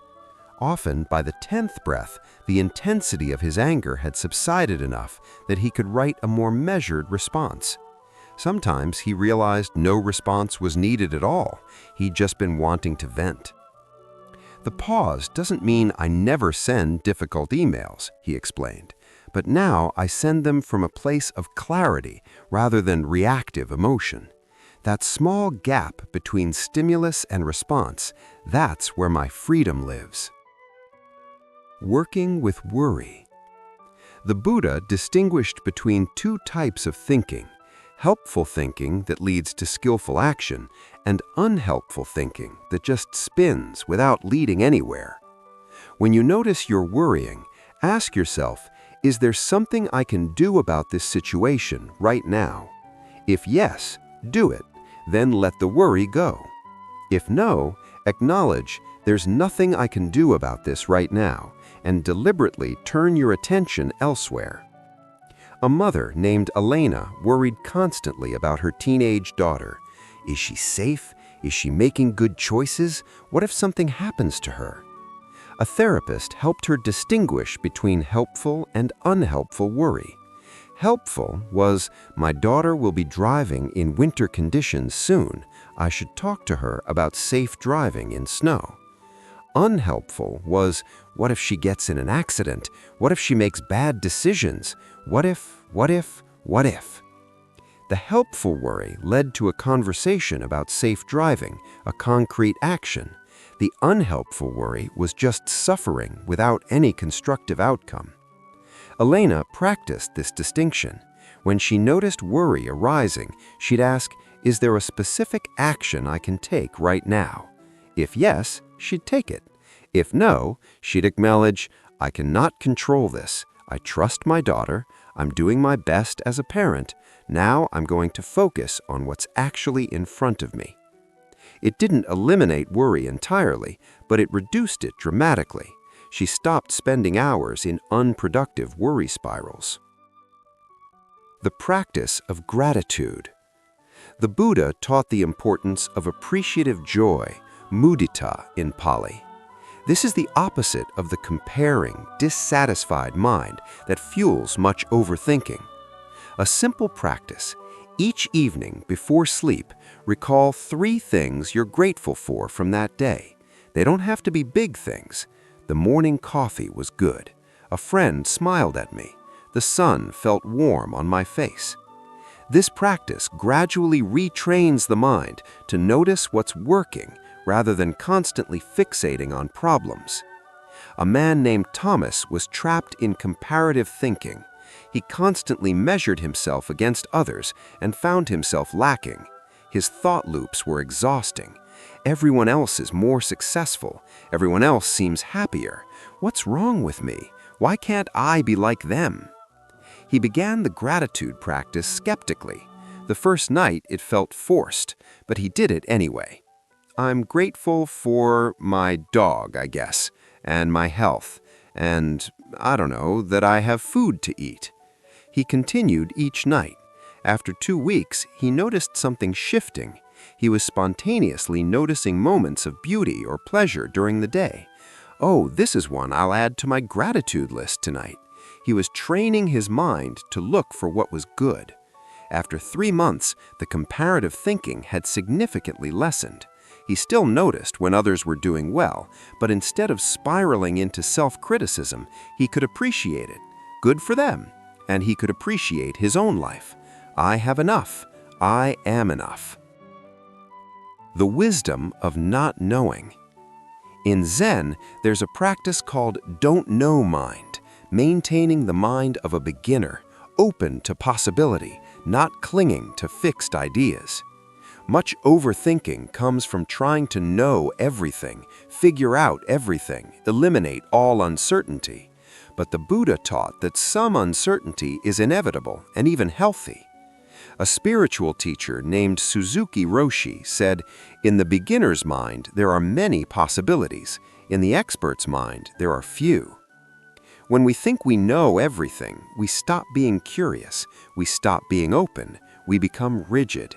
And ironically, this rigidity creates more anxiety because reality keeps surprising us. A philosopher named Arjun spent years studying spiritual texts, trying to understand the ultimate truth. He could debate any point of doctrine. He had strong opinions about the right way to practice, the right interpretation of teachings. But he wasn't happy. Despite all his knowledge, he felt no peace. He visited a Zen master and said, "I've studied Buddhism for 20 years. I understand impermanence, non-self, emptiness, but I still suffer. What am I missing?" The master invited him for tea. As the master poured, he kept pouring even after the cup was full. Tea spilled over the edges, onto the table, onto the floor. "Stop! The cup is full!" Arjun exclaimed. The master set down the teapot. "Like this cup, you are full of your own ideas and knowledge. How can I show you anything new? Empty your cup." Arjun understood. His knowledge had become a barrier. He had filled his mind so completely with concepts that there was no space for direct experience, for not knowing, for discovery. He began practicing I don't know. When a question arose, instead of immediately consulting his knowledge, he sat with not knowing. When someone asked his opinion, he sometimes said, "I don't know." When he felt certain about something, he held that certainty lightly. "This is what I think now, but I could be wrong." This practice was uncomfortable at first. Not knowing felt like ignorance. But gradually, he discovered that not knowing was actually a form of wisdom. It kept him humble, curious, open, and paradoxically, he found more peace in not knowing than he ever had in thinking he knew. Stories of transformation. The story of the hermit. There once was a hermit who lived alone in a mountain cave, meditating for many years. One day, a traveler passing by called out, "Holy One, you who have meditated for so long, you must be enlightened. Please share your wisdom with me." The hermit felt a surge of pride. Yes, he thought, I have ordinary magic. There's a Zen teaching. How wondrous, how mysterious. I carry water, I chop wood. Enlightenment is not some exotic state of constant bliss. It's the ability to be fully present with ordinary life, to see the extraordinary in the ordinary, to find peace not somewhere else, but right here. We spend so much time overthinking because we believe that somewhere else, some other moment, some other circumstance, some other version of ourselves is where peace lives. But peace is only ever available now. A monk spent years seeking enlightenment. He traveled to different teachers, practiced various techniques, studied countless texts. One day, exhausted and discouraged, he sat beneath a tree and thought, "I will never achieve enlightenment. I might as well give up."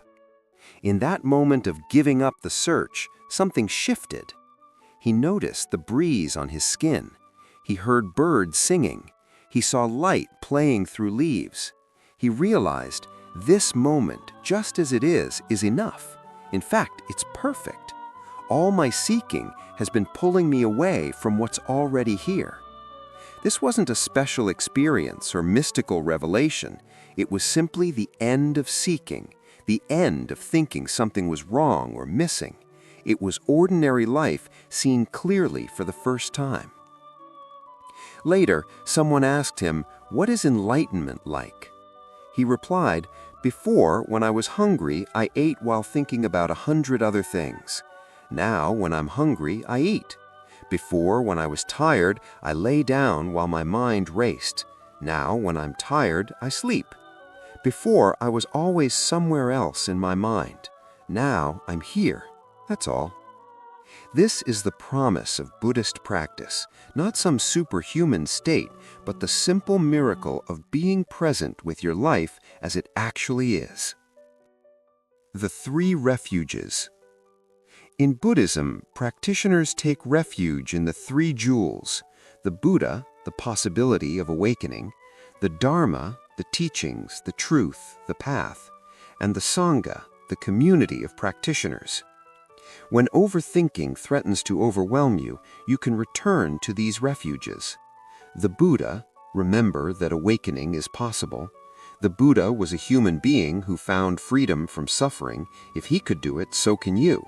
You have the same fundamental awareness, the same basic nature. Peace is not foreign to you. It's your natural state, temporarily obscured by conditioning. The Dharma, you have teachings to guide you. You're not lost in the dark. When overthinking arises, you know practices. Return to breath, note thinking, practice acceptance, investigate with kindness, ask, "Who is aware?" These are tools you can use. And the Sangha, you're not alone. Countless beings throughout history have struggled with overthinking and found freedom. Others are walking this path with you now. When you feel isolated or discouraged, remember you're part of an ancient lineage of people committed to waking up. A woman named Maya was going through a divorce and found herself drowning in thoughts. How did this happen? Where did we go wrong? What will people think? How will I survive financially? What if I'm alone forever? Maybe I should have tried harder. Maybe if I had just... She attended a meditation group and shared her struggle. Several people nodded knowingly. One person said, "I went through divorce 5 years ago. I know that mental torture. I promise you, it does get better." Another person said, "I'm going through it right now, too. Some days I barely function. It helps to know I'm not alone." Maya realized she'd been so lost in her private mental hell that she'd forgotten others had walked this path before her and survived. She wasn't uniquely broken or doomed. She was experiencing something difficult but survivable, something others had faced and transcended. This awareness that she was part of a larger community of beings who suffered and healed and practiced gave her strength.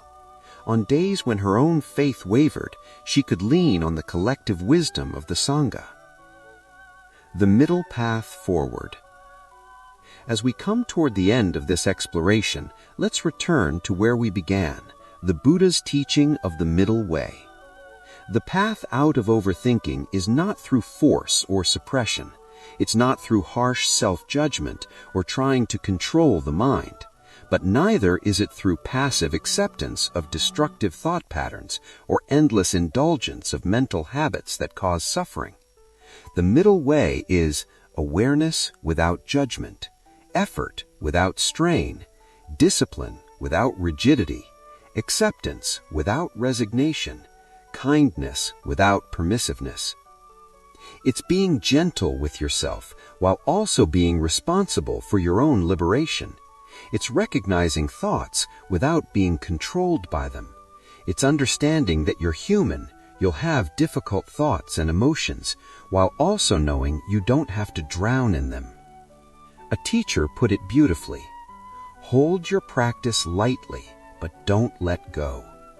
This means don't make practice another thing to be perfect at, another way to judge yourself, another source of stress. But also don't abandon it whenever it feels difficult. Find the middle ground, steady, gentle, persistent. Daily life as practice. Here's a simple framework for bringing these teachings into daily life. Daily life as practice. Here's a simple framework for bringing these teachings into daily life. Morning.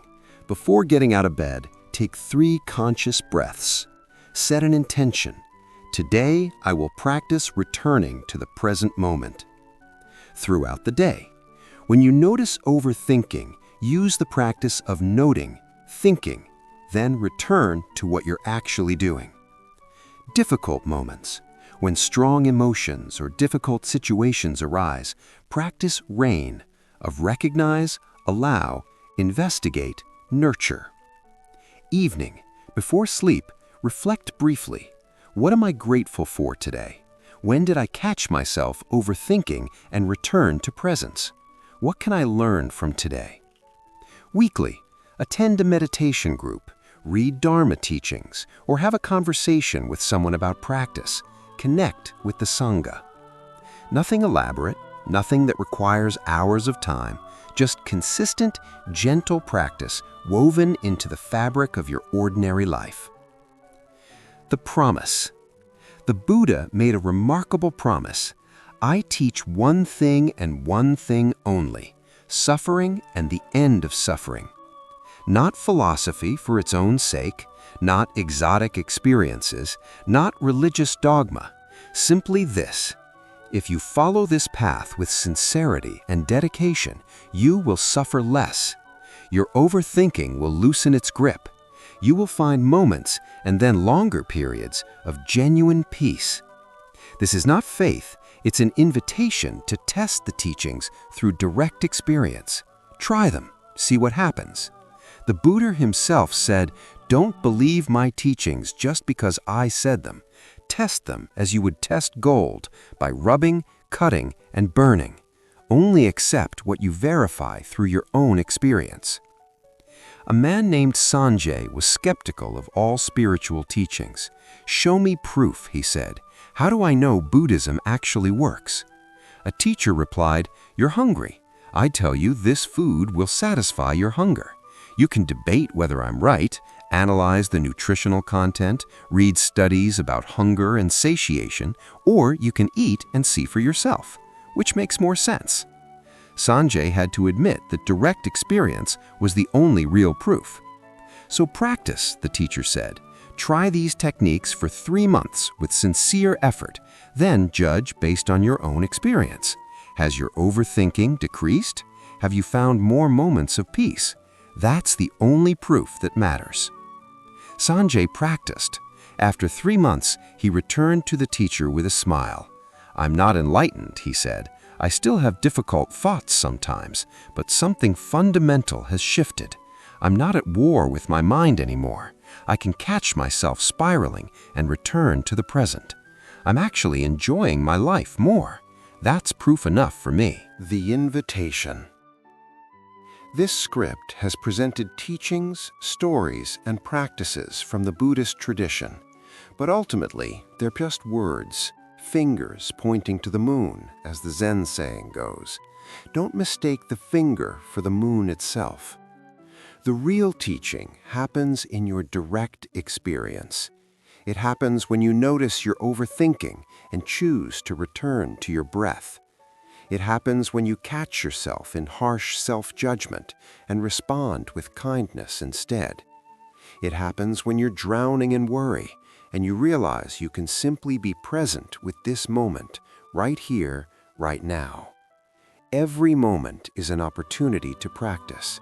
Every moment of noticing is a small awakening. Every time you let go of a thought and return to presence, you're walking the path the Buddha walked. You don't need to be perfect. You don't need to have it all figured out. You just need to begin, and then begin again, and then begin again, as many times as necessary.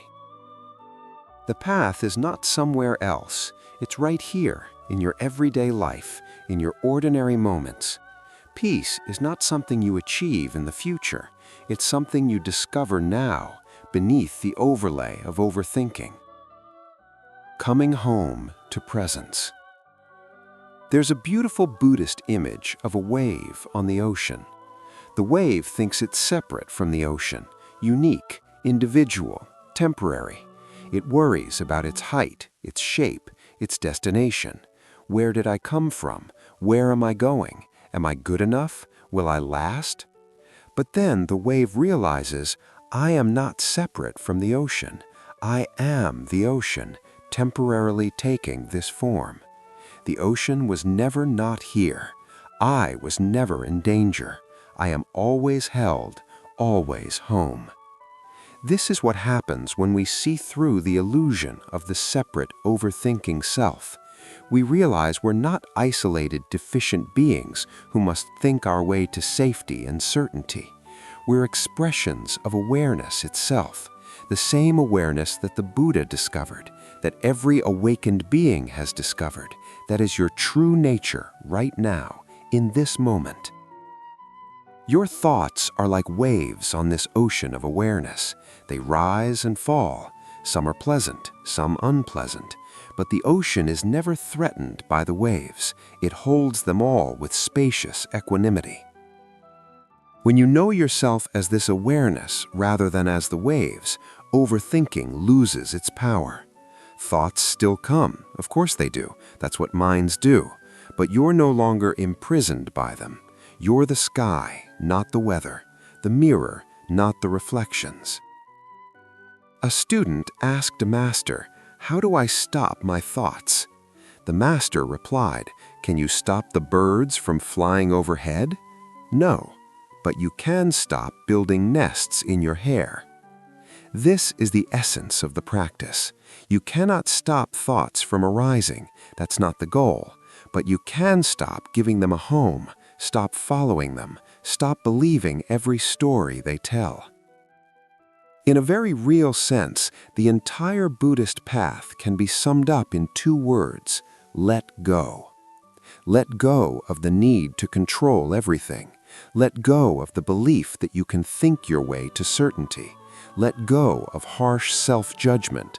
Let go of the past that's already gone. Let go of the future that hasn't arrived. Let go of the endless mental commentary on your life. And in the space of that letting go, discover what remains.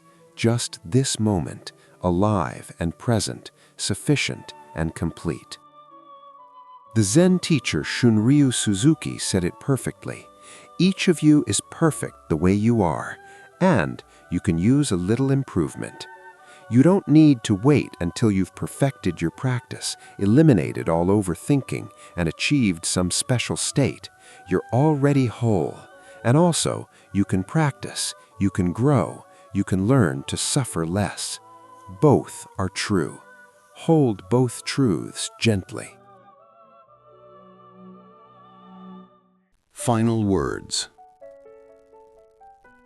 Dear reader, whoever you are, wherever you are, whatever you're struggling with, know this: your overthinking does not define you. It's a habit, a pattern, a conditioned response. And like all conditioned things, it can change. Peace is not far away. It's not something you have to earn or achieve. It's here, now, available in this very moment. You just have to stop, breathe, and recognize it. The Buddha found freedom from suffering 2,500 years ago. Countless practitioners have found it since. You can too, not because you're special, but because you're human. And this is the human capacity to wake up, to be present, to find peace. The path is simple but not easy. It requires practice, patience, and persistence. There will be days when it feels impossible, when the overthinking seems overwhelming, when you doubt whether any of this works. That's normal. That's part of the path. Keep going. And remember, you're not trying to reach some distant goal. Each moment of practice is its own arrival. Each breath taken with awareness is already peace. Each time you let go of a thought and return to presence, you're already home. May you be free from suffering. May you find the peace that's already within you. May your mind be at ease. May you dwell in the present moment. May you know the truth of who you really are, not the thinking mind, but the vast awareness that holds all experience with wisdom and compassion. And may these teachings serve you well on your journey.